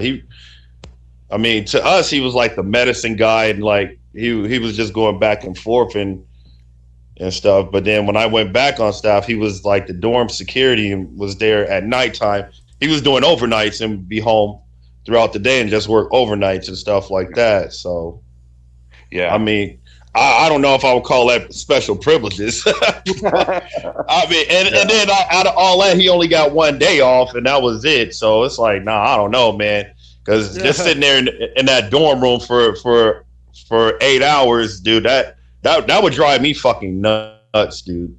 That would drive me nuts. And there was like cameras in there and shit, but like, and dude, I would always get in trouble in that dorm because now, like in that dorm, like you're supposed to speak with your inside voice. Now, Jimmy, you already know I get in trouble because I was always talking too loud. And you don't have an inside voice. Exactly. I'm like, dude, I don't have an inside voice. I don't know, dude. Fuck that, dude. And like I would walk, like there would be sometimes I would walk up to some of the like students and stuff if I'm eating because I was always snacking and walking around, just kind of checking out things and shit, make sure everybody's just not doing nothing stupid. And sometimes I'll walk if I see some students up, I'll just randomly walk up to a student like, hey, here goes some chips, man. Here you go. I will hook them up, man. That was just me, like. Like one of the guys I was talking to, he's like, "Yeah, I remember you, man. You used to come to." I think it was Colt Schrog, man.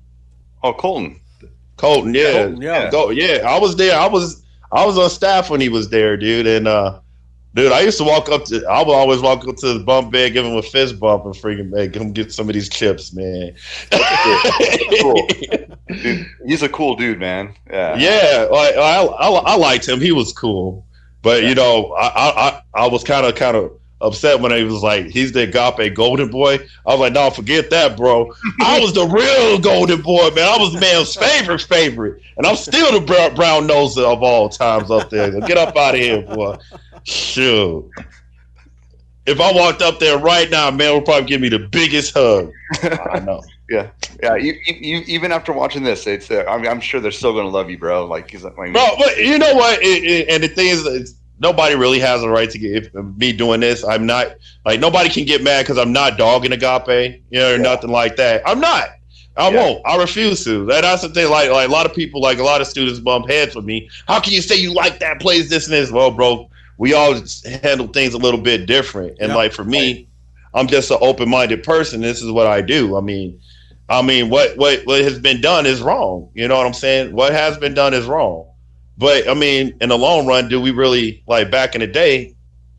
A lot of abuse has been like just turned the other way, dude. I worked at freaking after Agape, dude. I was working I used to live in Maine for a while, and I worked at a residential home. Well, I had to deal with with kids going through abuse and sexually raped and all this stuff, dude, and all that. And those are the ones that really have stories and stuff. And a lot of faces would turn the other way, dude. Always. So it's like, a lot of that happens even as of today. But the thing is like, I kind of wish like some students kind of would have probably maybe talked a little bit before instead of waiting until it takes one person to do it and stuff. Because like now, like, of course you always get the question, why now? Why are you waiting until now? And like for me, a lot of people just like, I can't, like, dude, when I posted, you remember when I posted that picture and I didn't even post it in a group. I posted it on my page and it was me, Brother Brian and his family and stuff like that. And then we was at Universal Studios. I don't remember. Maybe I did see that, but I don't remember that. Oh, dude. You probably have to pay for that. Dude, soon as I posted that shit, somebody posted it in the group, and motherfuckers were letting me have it, bro. And I'm like, dude, just because of what you experienced don't mean I have to hate somebody. I wasn't there for that. I didn't witness that. You know what I'm saying? I witnessed other things. Right. Like the fucking, like, instead of like, honestly, I can't, like, honestly, I will say this, like, Brother Brian may have been hard and stuff like that, but there was more staff members out there doing way more wrong than what he even was. Like Householder had an agenda. He made all girls school and he did sexual favors out of that shit. So the last person I worry about is a Brian. Yeah. I mean, I'm just saying, that's the last person. Like, outside, he's a cool dude. I went out of my way to see him and stuff. I think he's a cool dude. I didn't have to experience it. I heard stories, but that's it. But so why should I have to hate him because you hate him? That's not fair on me. Right. Well, like I said, everybody has a different story, Oh yeah. And there's some people that me and James have talked to who have some bad things to say about him, but they have some good things to say about him as well. Oh you know what I mean? It's not. Oh, I can't believe I'm saying this, but it's not all bad. I mean, not every boarding school is all bad. It just so happens that more people are coming out with bad things to say about Agape than good things. Yeah, and it's true. It's true.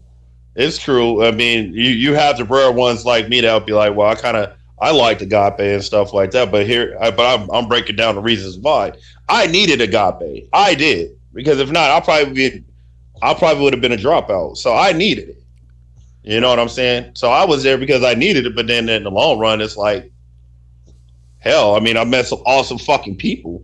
I met some good ass friends, and I tell people all the time, like, dude, no matter where I go in this world, I got somebody I can go to say what's up to. Especially fucking California. But you have guys that have shared similar experiences with you. You know what I mean? Yeah. It's like a bond. For sure. Yeah. And no matter our background or where we came from or not, and that's one, like, there's like, he's right, Jason. Like, there's some good things I took out of Agape and like my relationships and friendships. You've said that before. You've said it before. Yeah. Yeah. It's great, dude. Like, it's like some of these guys have hit me up, like, there's guys that have hit me up like out of nowhere after years and years of not even talking to them, and they're just like, they need something, like, they're like, so I'm not saying this because I want someone, like, that was someone I knew there. They're like, oh man, I'm driving through your area and I'm short on gas money and I'm trying to go here. Can I get like some gas money from you? And I'm like, oh sure. I haven't talked to this kid since a boarding school, so it's been like, almost 20 years or something. And I'm like, yeah, sure, whatever. Here's $20. Don't worry about getting back. Like, it's like that bond, and you don't even think about it, but someone else has hit me up for money, and I'm like, wait, do you really need this money? I don't know if I want to, what are you going to use this money for? You gonna buy booze with it? Yeah, exactly. Like, but like the guys from there, dude, like it's like brothers, like talking to Niles right now, dude, it feels like no time has passed, like it's like that just feels like it was yesterday. We're talking about these Agape sports. Oh yeah, man.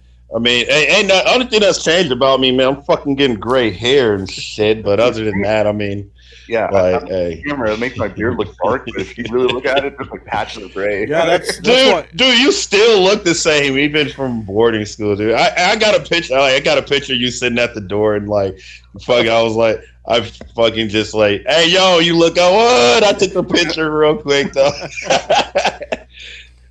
Oh yeah, I got dude. I got a lot of pictures from Agape, dude. A lot of them. If you can get those digitized, man, I'd love to see them. I mean, I have all my photos from when I was at Agape too, man. Like, it's cool going through them or posting them in the freaking Agape homies or something like that. Like, it's cool. Oh yeah, that way everyone can see them, But yeah, it's a trip.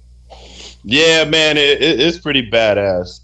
But I did forgot to mention this though. But this is how I started to realize that kind of like Agape was a cult thing, because once I went to Niles Anderson College, and you remember the story about Jack Scott getting arrested and stuff like that, right? Yep, yeah. Well, dude, to start out, and like he dude, I loved his preaching. I thought he was an awesome dude, and I'm thinking like, yeah, this dude is fucking dope, and like he was good, dude. I love this preaching and stuff. That's kind of what made me like, you know what? I was like, you know what, man? I'm gonna go ahead and serve. I'm gonna go to Niles Anderson, and like I want to help my community out, and because they had like the chapel ministry for the black kids and stuff like that. So I before joining Niles Anderson College, I was just there helping out at the chapels. Then I wound up going to the college, and then. Dude, you won't believe this, and who was the first person I seen up there when I walk in my fucking dorm. And you're gonna laugh at this when I tell you this, dude. Fucking, as soon as I walk in my dorm, somebody fucking walks in my dorm room, and I hear the most annoying voice ever, and I'm like, I fucking recognize that voice, and I turn around. What are you whole fucking Sakewich, bro? Really? I swear. Oh. Sakewich, bro. I was like, no way. I'm like, dude, what are you doing here, man? And I'm like, oh man. I was like, dude, I thought I got rid of you at Agape. Why? Why? So we were talking a little bit, and finally he walked away, dude. I kind of kept dodging that for a little bit. But we wind up in the same like dorm and stuff, but not, thank goodness, not dorm room, but we was in the same dorm and stuff. And so I'll run into him every now and then. But like I was there doing I wound up giving a good year and stuff like that, and serving and helping out, and Niles Anderson helped me out a little bit too, because like, dude, they had this they would hook up with some guys with jobs and stuff like that, and I wind up getting one of the dopest jobs. When I start realizing, hey, there's money that could be made here, dude. Telemarketing. Telemarketing, dude. Oh yeah, dude. I was like making that money up there, dude. Dude, with your personality, bro, like I'd be paying you money. You call my phone and be like, hell yeah, dude. That's the thing, bro. Hey, I was making it rain in there, dude. Because once I got used to it, dude.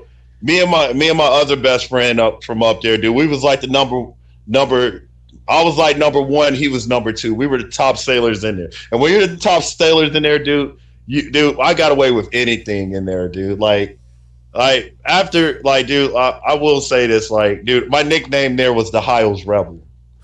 I was the Niles Rebel because, like on break time, I'll go hang out with my guy and stuff, dude, and he'll be like, hey, yo, I got that new Paul Wall. I'll be like, shit, pop that shit in, bro. My ass be listening to that shit, motherfucker, suited up and everything. And I've told on myself, too. I was like, because Like one time I walked up to one of the chapel preacher and I was like, yeah, man, on my break and stuff, I listen to rap music. And he was like, well, you probably need to go tell such and such, to turn yourself in. Because I do it because I already know some motherfuckers are snitching on me. So I'd rather just snitch on myself so I don't get mad at somebody.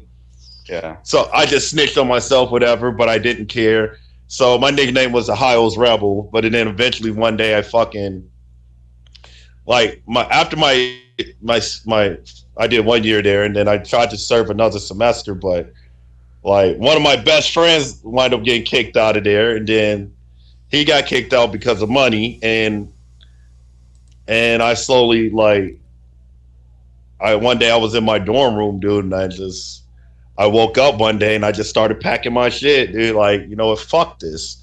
I was like, man, this place is just, it's about money, bro. They quick to kick you out when you don't pay and all that shit.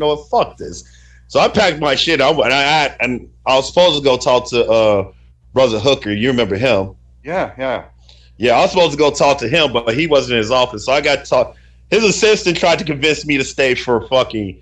He had me in his office for dude. I remember it was an hour and a half. And I was like, dude, now I have a new car now and shit, dude, and I can't afford this. And y'all quick to kick people out and all this. So instead of you kicking me out, I'm leaving. Well, you're leaving God's will. You probably should take the car back, this and this and this. I'm like, no. And I'm like, dude, I'm about to start working this overtime at my job, which I was doing. Once I left there, dude, I started doing my overtime and stuff. And then, like, a lot of the college students started to see me smoke and shit. What are you doing? I'm like, dude, I'm living my life now, man. Right. I'm doing and fucking, dude, one time I had to snap on a freshman up there because the day that I fucking dropped out, I had on like a Rough Rider shirt, some baggy jeans and stuff, and I went to work. And I don't think they knew that I dropped out and stuff like that. And fucking the freshman came up to me and, dude, don't you ever in your fucking life talk to me while I'm taking a piss at the urinal. That's the one thing you don't do, bro. And so I'm fucking taking a piss. And then next thing I know, this motherfucker's right next to me and looks at me, and the first thing out of his mouth was, "This how's Anderson approve of you dressing like that?" Dude, I quickly finished using the bathroom, and I said, bro, I'm gonna tell you one fucking thing. Don't you ever in your fucking life look at me and talk to me while I'm using the bathroom, for one. And secondly, how's Anderson don't fucking run my fucking life or how I dress and how I act? I'm there for God, not Howells Anderson. That's why I was there. And maybe you should do the same too, instead of worrying about fucking Howells Anderson. I was like, you got life fucked up, bro. But once fucking like that church used to be packed, bro. You could never go. It was hard to find seats. Wow. After, and this is how you can tell it was a cult. After Scott got arrested and everything like that, and a new preacher came in, that place was half empty, bro. What was he arrested for? Taking a underage girl. She was 16. And taking her to another state to have sex with her. Just like I said, James, one of the two things. It's either taxes or underage girls. Yep. Underage. Oh yeah. Yeah. And the thing is, or like, boys. Or boys. Yeah. You don't discriminate. With the boys, that's more Catholic now. Not really. I don't know, man, but I've heard. Like, actually, I've heard one story about a guy that I went to college with at Howells Anderson College that was a preacher, and I knew him.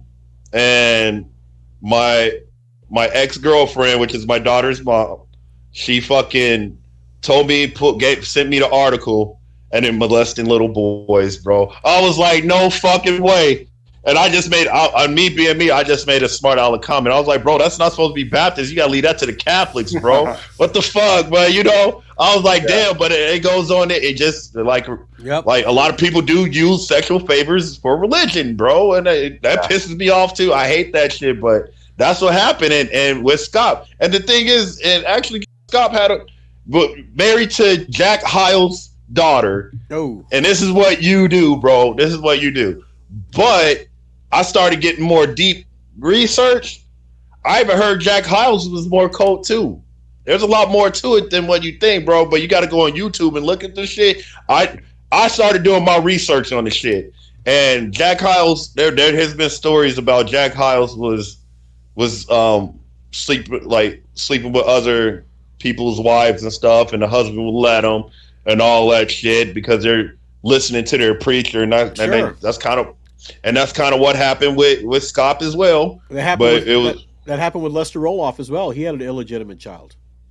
Oh yeah, see, I didn't know that, but not surprised. Not surprised. Yep. Yeah. Not surprised at all. But these men, like, and that's the thing, man. Like these guys and shit, like he. And the thing is, he took advantage of the girl because I guess she was like raped and stuff like that, and he took advantage of that and was beating her in the office, and this shit led to another thing, man. And it's crazy. And basically, he was taking her to the state lines where it was legal to sleep with a 16-year-old, but basically he got charged for doing that, and basically taking an underage girl past state lines. That's federal. That's Oh federal. yeah. Oh, That's and then federal right there. but then this motherfucker tried to get like, he wrote a letter to the judge and shit, and he was blaming the girl, saying it was her fault for all of it happening. She seduced me. Right, pretty much type deal, man. He blamed the whole girl, bro. And the judge just, no, dude, nope, you're still, nope, serve your time, bro.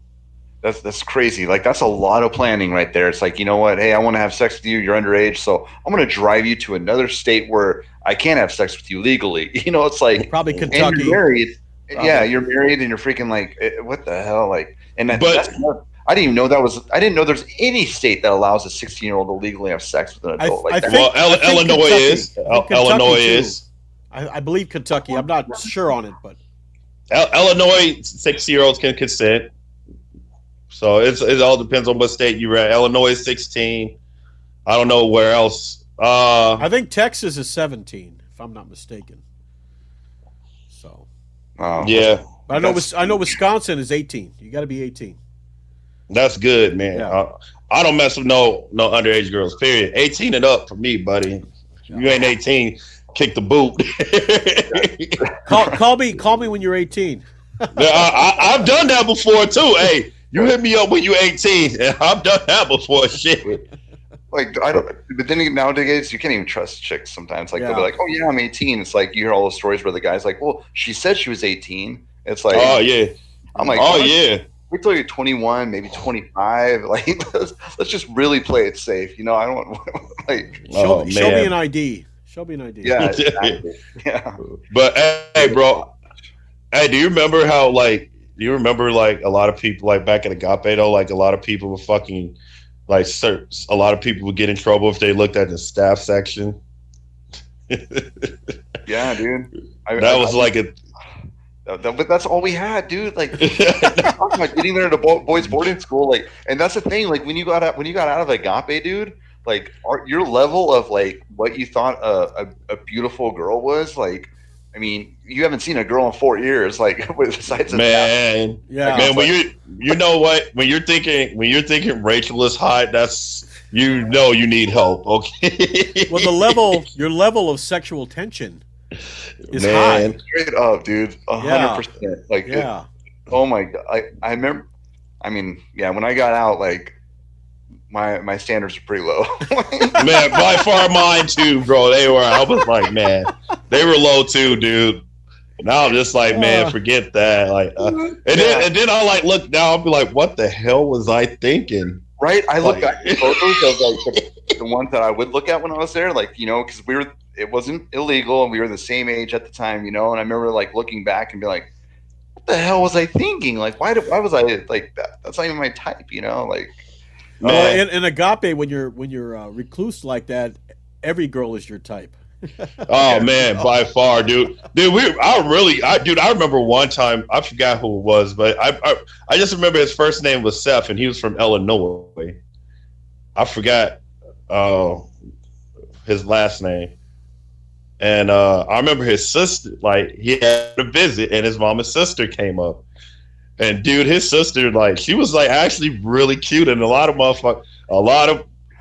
was on work duty, and I can't believe this even happened. But his sister had the most biggest boobs ever, riding a fucking horse, and them shits just going up and down and up and down, and I'm looking like, and everybody else looking, and I'm looking at, and of course in my mind I'm thinking, why the fuck would they let? What? I didn't really let her do this right now, dude. Like, oh man, come on, bruh. I'm like, damn, them things are nice. Dude, that was always the worst when someone's family would come visit, you know, and it's like, you feel so bad because it's the dude's sister, like that's there. Or the moms, dude. Even the moms. You're like, so after the visit, you're like, so your sister seems like a really nice person. Oh, right.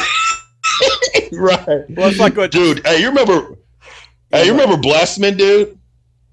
Oh, yes. Yeah, dude. So like one time, hey, I never told you this, but hey, hold on to your seat when I tell you this, bro. Look, he got to brace himself for this one, dog. So I was on a visit once, and it was like, you know, and Blessman wound up being on a visit. And so I was like, dude, come pick me up and shit. You know what I'm saying? And he was with his sister and shit like that. And so he comes pick me up, and there was this hot ass girl in the car. And I was like, hey, bro, who's that? And he's like, oh, that's my cousin and shit. So we wind up going to this square and shit. And I'm backing on the cousin hard, bro. Hard. I mean, and dude, I'm telling you, no, she was really hot, though. I'm telling you, she was, dude. It wasn't even one of those Agape standards hot, but really she was fucking hot, dude. And I was on that shit, bro. Like, yeah, you know, this and this. And we were talking hard, bro. Next thing I know, man, we get in the back seat of the truck and shit like that, dude. And like while Blessman's talking and shit, and his sister were hanging out and shit like that, we're just in the back, dude. I started making out with the cousin, bro. I was making out with his cousin like a motherfucker, bro. Like the whole time, and then we went back to the place and everything, dude. This was a visit you had? Yes. Oh, my. Dude, I'm fucking making out with her, so I'm like, dude, I need your number. So we go back to my place. Like we go back to my place, the hotel where he's dropping me off at. So I grabbed my Bible and I was like, give me your number. And so I coded it by circling the verses from the beginning of like Genesis. And so if it would be like 3, 1, 2, I'll go 3. Start the next one, 1, 2, and circle that shit. So smart, dude. So as soon as that's how I got a couple numbers. Like I had Ank's number, and stuff like that. I had his number like that and shit. Because I only did a couple because I didn't want to get in trouble. Yeah. So, but yeah, circle the verses, they really couldn't tell what it was. So, dude, as soon as I get out, dude, we started talking again. But I'm like, dude, fuck, I need to get to Iowa. Oh, dude, it was epic, dude. And I'm just sitting back and like on my visit, like after my visit, and I get back home. Yeah. I get back to the boarding school to a big ass sausage fest, and I'm just looking like, fuck, I should have scored. I should have went all the way on that one. Now that would have been epic, man. That would have been. I didn't even go all the way with it, dude. We just made out and shit, but dude, she was freaking hot though. Man. That's better than probably like 90% of the guys' visits they had. You know, I remember my family came to visit, and we went to freaking we went to see some caverns, and then we went to my stupid camera, dude. Let's keep going out. Sorry. We went to some caverns, and we went to Lambert's. Can you hear me? I remember Lambert's. Yeah. That's all we did. Like that was the extent of my visit, dude. Like, forget. I don't even know if I saw a girl on that visit, dude. Like, dude, I used to go to Springfield and all that, dude. Like, yeah, I would hit the mall up and stuff, dude. I was always going to where the girls were on my visits, dude. I didn't have no shame in mind, dude. I'll be, all right, man, my ass, man. Look at these sexy white girls. I'm on it. Hey, baby, what up? Hey, let me holler at you real quick. That's how it was with me, man. Like, I would go nuts, man, and everything, bro. Like my visits, dude, I was always breaking the rules on my visits. Like you really gonna know what the fuck I'm doing or what music I'm gonna listen to, dude. One time they do apparently with the smoking, dude. They found out. Yeah, I know, dude. But at least I was already getting on that plane when they found out, dude. Yeah. Because everybody probably would have tried to get somebody to come get me and be like, your visit got canceled, bro. Yep. Like I remember Burton had threatened to cancel one of my visits because it was off-campus visit, my 6-month visit, and I told my mom to bring some of my old rap shit with her and shit like that. And I went in front of the staff member because I'm like, you know, hey, I want to listen to my music. Right. And fucking, and it was, I remember it was Brother Crossman. That motherfucker, dude. And he quickly wrote me up and told on me. Oh. And of course I got yelled at.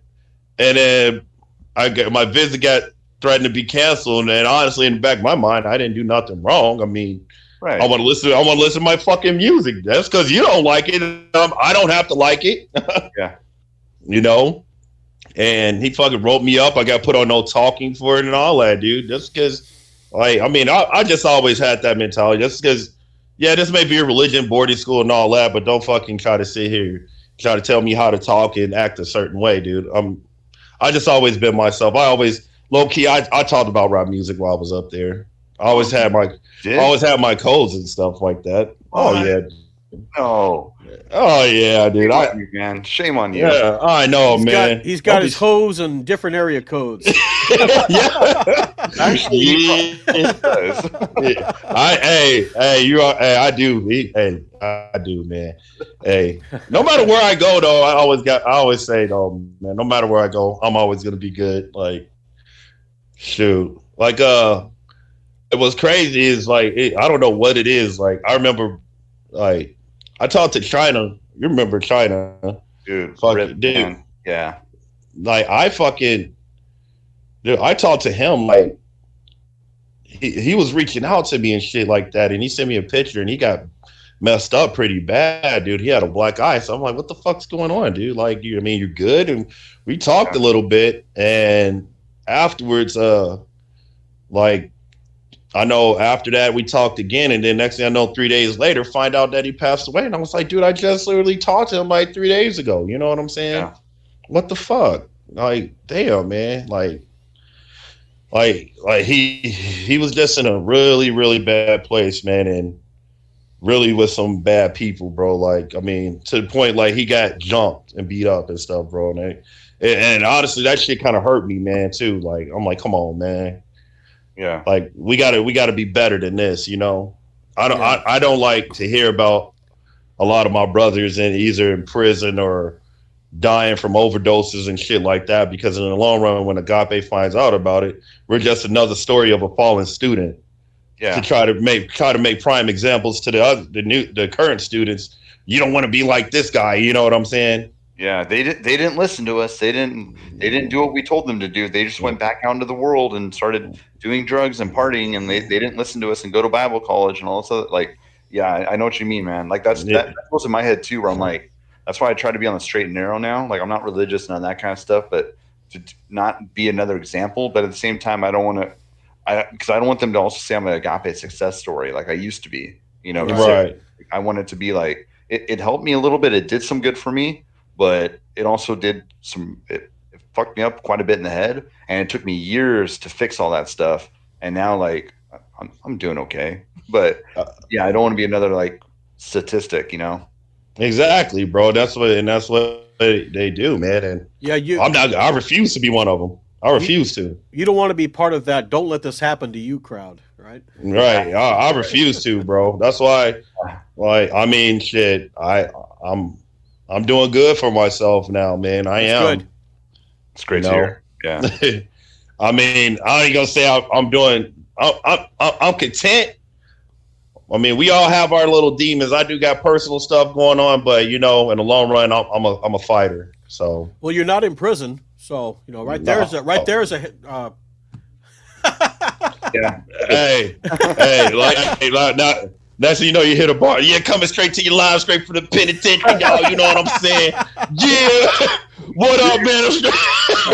You're gonna be posting your TikToks from jail, you know? Like, right. You got the guys in the background beating on the table for a beat. Instead of just rapping. hey, man. You know, I'm gonna leave y'all with a little freestyle. You know what I'm saying? Straight from the dome. Right.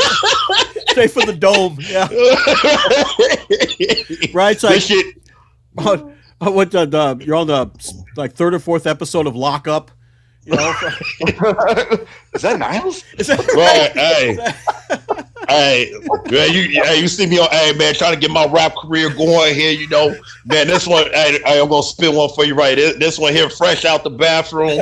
I just took a shit and that dude, it came to my head. Yo, check it out. I'm shitting on him. I'm shitting on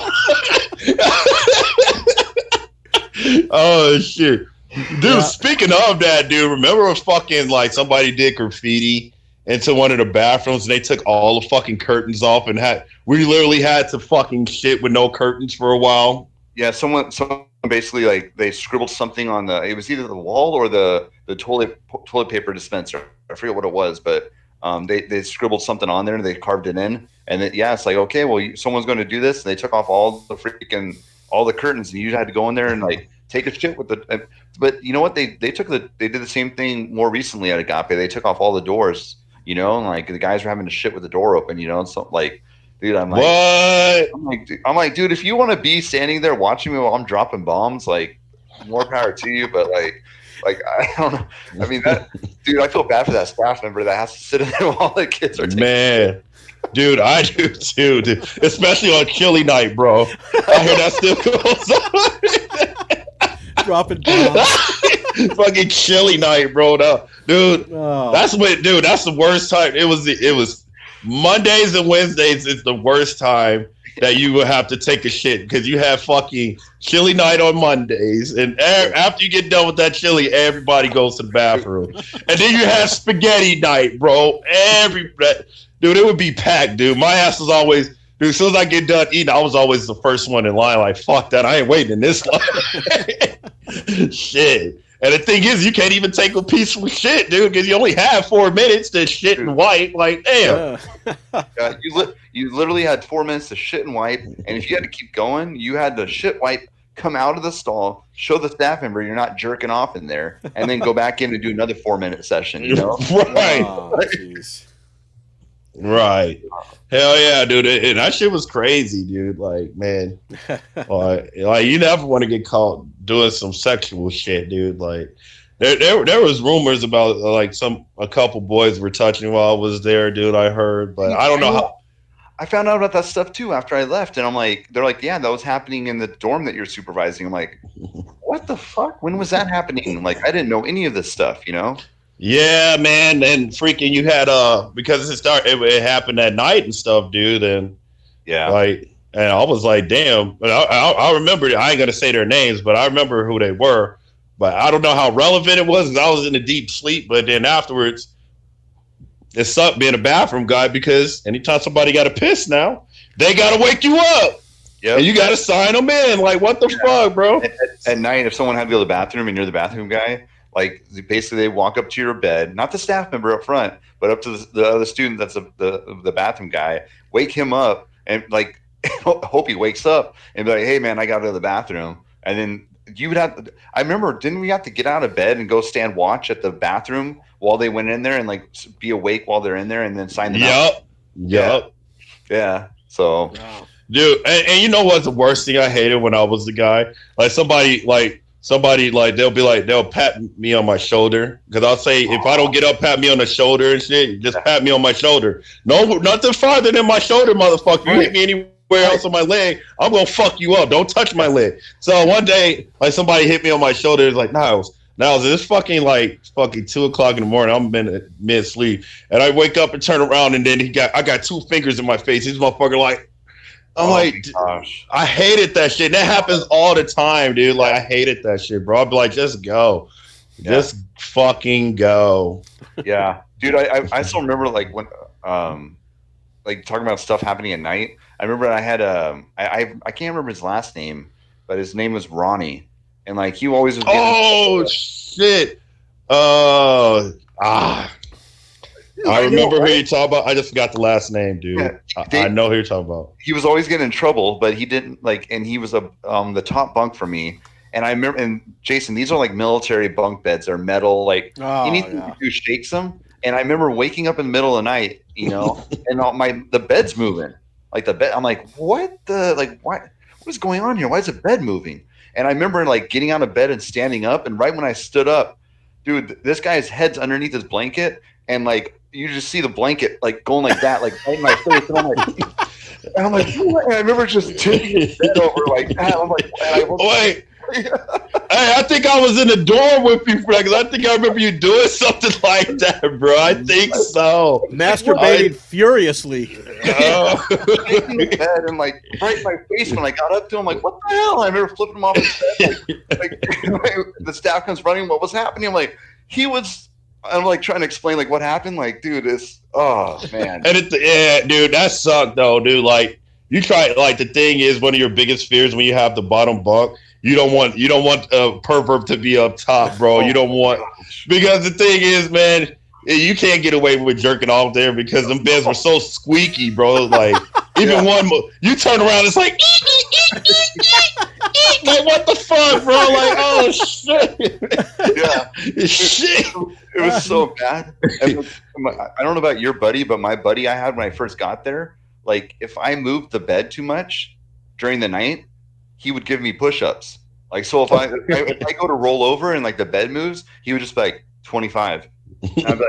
And I'd be like, and if I was in the middle of rolling and I like already got 25 push-ups, I had to like settle in. So I'm like, okay, I just go to settle in really quietly, and I still move the bed. He's like 50, 75, stop moving. I'm like, oh my! So I couldn't move when I got in the bed because that's bullshit, bro. Yeah. See, that's the motherfuckers I didn't like. Yeah. I know, like me, like Sather used to fucking, dude, he would kick me. Like, he'll like fucking kick when I was on the top bunk. Because, dude, I fucking move around in my sleep, dude. So I'll wake up and I would just fly in the air a little bit, like, boom. Oh, shit. What the fuck, bro? Like, well, and if I remember correct, there were springs, right? And yeah. The like a big dude on top, you sink down quite a bit. Like, oh, dude, like a fucking I forgot his name, dude. That fucking huge dude. I forgot that huge black dude now. I couldn't stand him for shit too. But dude, I remember seeing him on the top bunk, and that motherfucker sunk so, and he was on that top bunk and just sinks down. And because he was in my dorm, and I'm like looking like, damn, I would hate to be on the bottom bunk of this motherfucker. Anyway, guys, for me, dude, I didn't have nobody. I didn't even have nobody on top, dude, of mine. When I wind up like section leader and stuff like that, I was like, fuck that. My bunk stand empty. You going over there, bro. You stay away from my shit. I'm fucking. Yeah. Dude, I had my shit pimped out, dude. I had one of them fucking blankets to where it covered, and dude, it was completely dark, dude. Yeah. Anyway, we got about 5 minutes. Be almost 2 hours, guys. So. Oh, dude, man, you make sure you put this at the podcast special, bro. I'm telling you, bro. Hey, but yeah, it's been interesting, Niles. What one thing though before we go? How's your life doing now? You doing pretty good? I ain't gonna say I'm doing great, but I'm content right now. You know what I'm saying? Like I said, I still got some stuff I'm working on and stuff like that. Everybody does. Everybody does. So I mean, I'm not gonna say I'm doing the best, but I'm okay. You know what I'm saying? I'm happy with my life so far. I mean, I feel like I can be doing better, but it is what it is. So I mean, at least I'm not in jail or anything like that. Shit. Since I left Agape, I've only been in jail once, and it took that one time I said never again, bro. Never the fuck again. Yeah, that's good. Fuck that, dude. No, after that one time, dude, never again. But I'm doing good, man, and all that, dude. It's good to see. Jimmy, dude, we're going to have to start talking a little bit more, dude. I do miss you, man. Straight up, dude. I miss you, dude. Me and you one of the OGs, and you honestly, dude, you were one of my first friends up there. So, yeah, dude. All right. Let me end the podcast real quick. And then, before you do, dude, I do got to say this, dude. I got to say this, dude. I do remember one time you came up to me when I was on the Orange. After I met you, I think it was on a Saturday, dude, and you fucking rolled up to you. He's like, "Hey, yo, Niles, what's up, dude?" And he's like, "Fucking." I was like, what up, you're like, just, what up, Niles?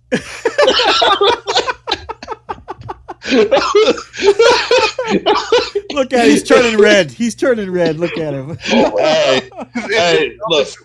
Stupid I would do. Like, I don't know if I was cool or what, man, but I don't know, dude, but you knew you was already cool in my book, though. I just had to bring that one up, dude. That was oh shit, dude. All right, guys, stay on for a few seconds, and I'll be in the podcast. So, everybody, thank you for watching. If you haven't subscribed yet, please subscribe. And follow me on TikTok. Yes, follow me on TikTok. Find him on TikTok. Yeah. Yes. Yeah. If you, Niles, give me your TikTok address. I'll put it in the description below. So yeah, Niles Short. Okay. And so for the Hammer Podcast, I'm Jason. You take care of yourself. You take care of each other. Peace. All right, guys. God bless.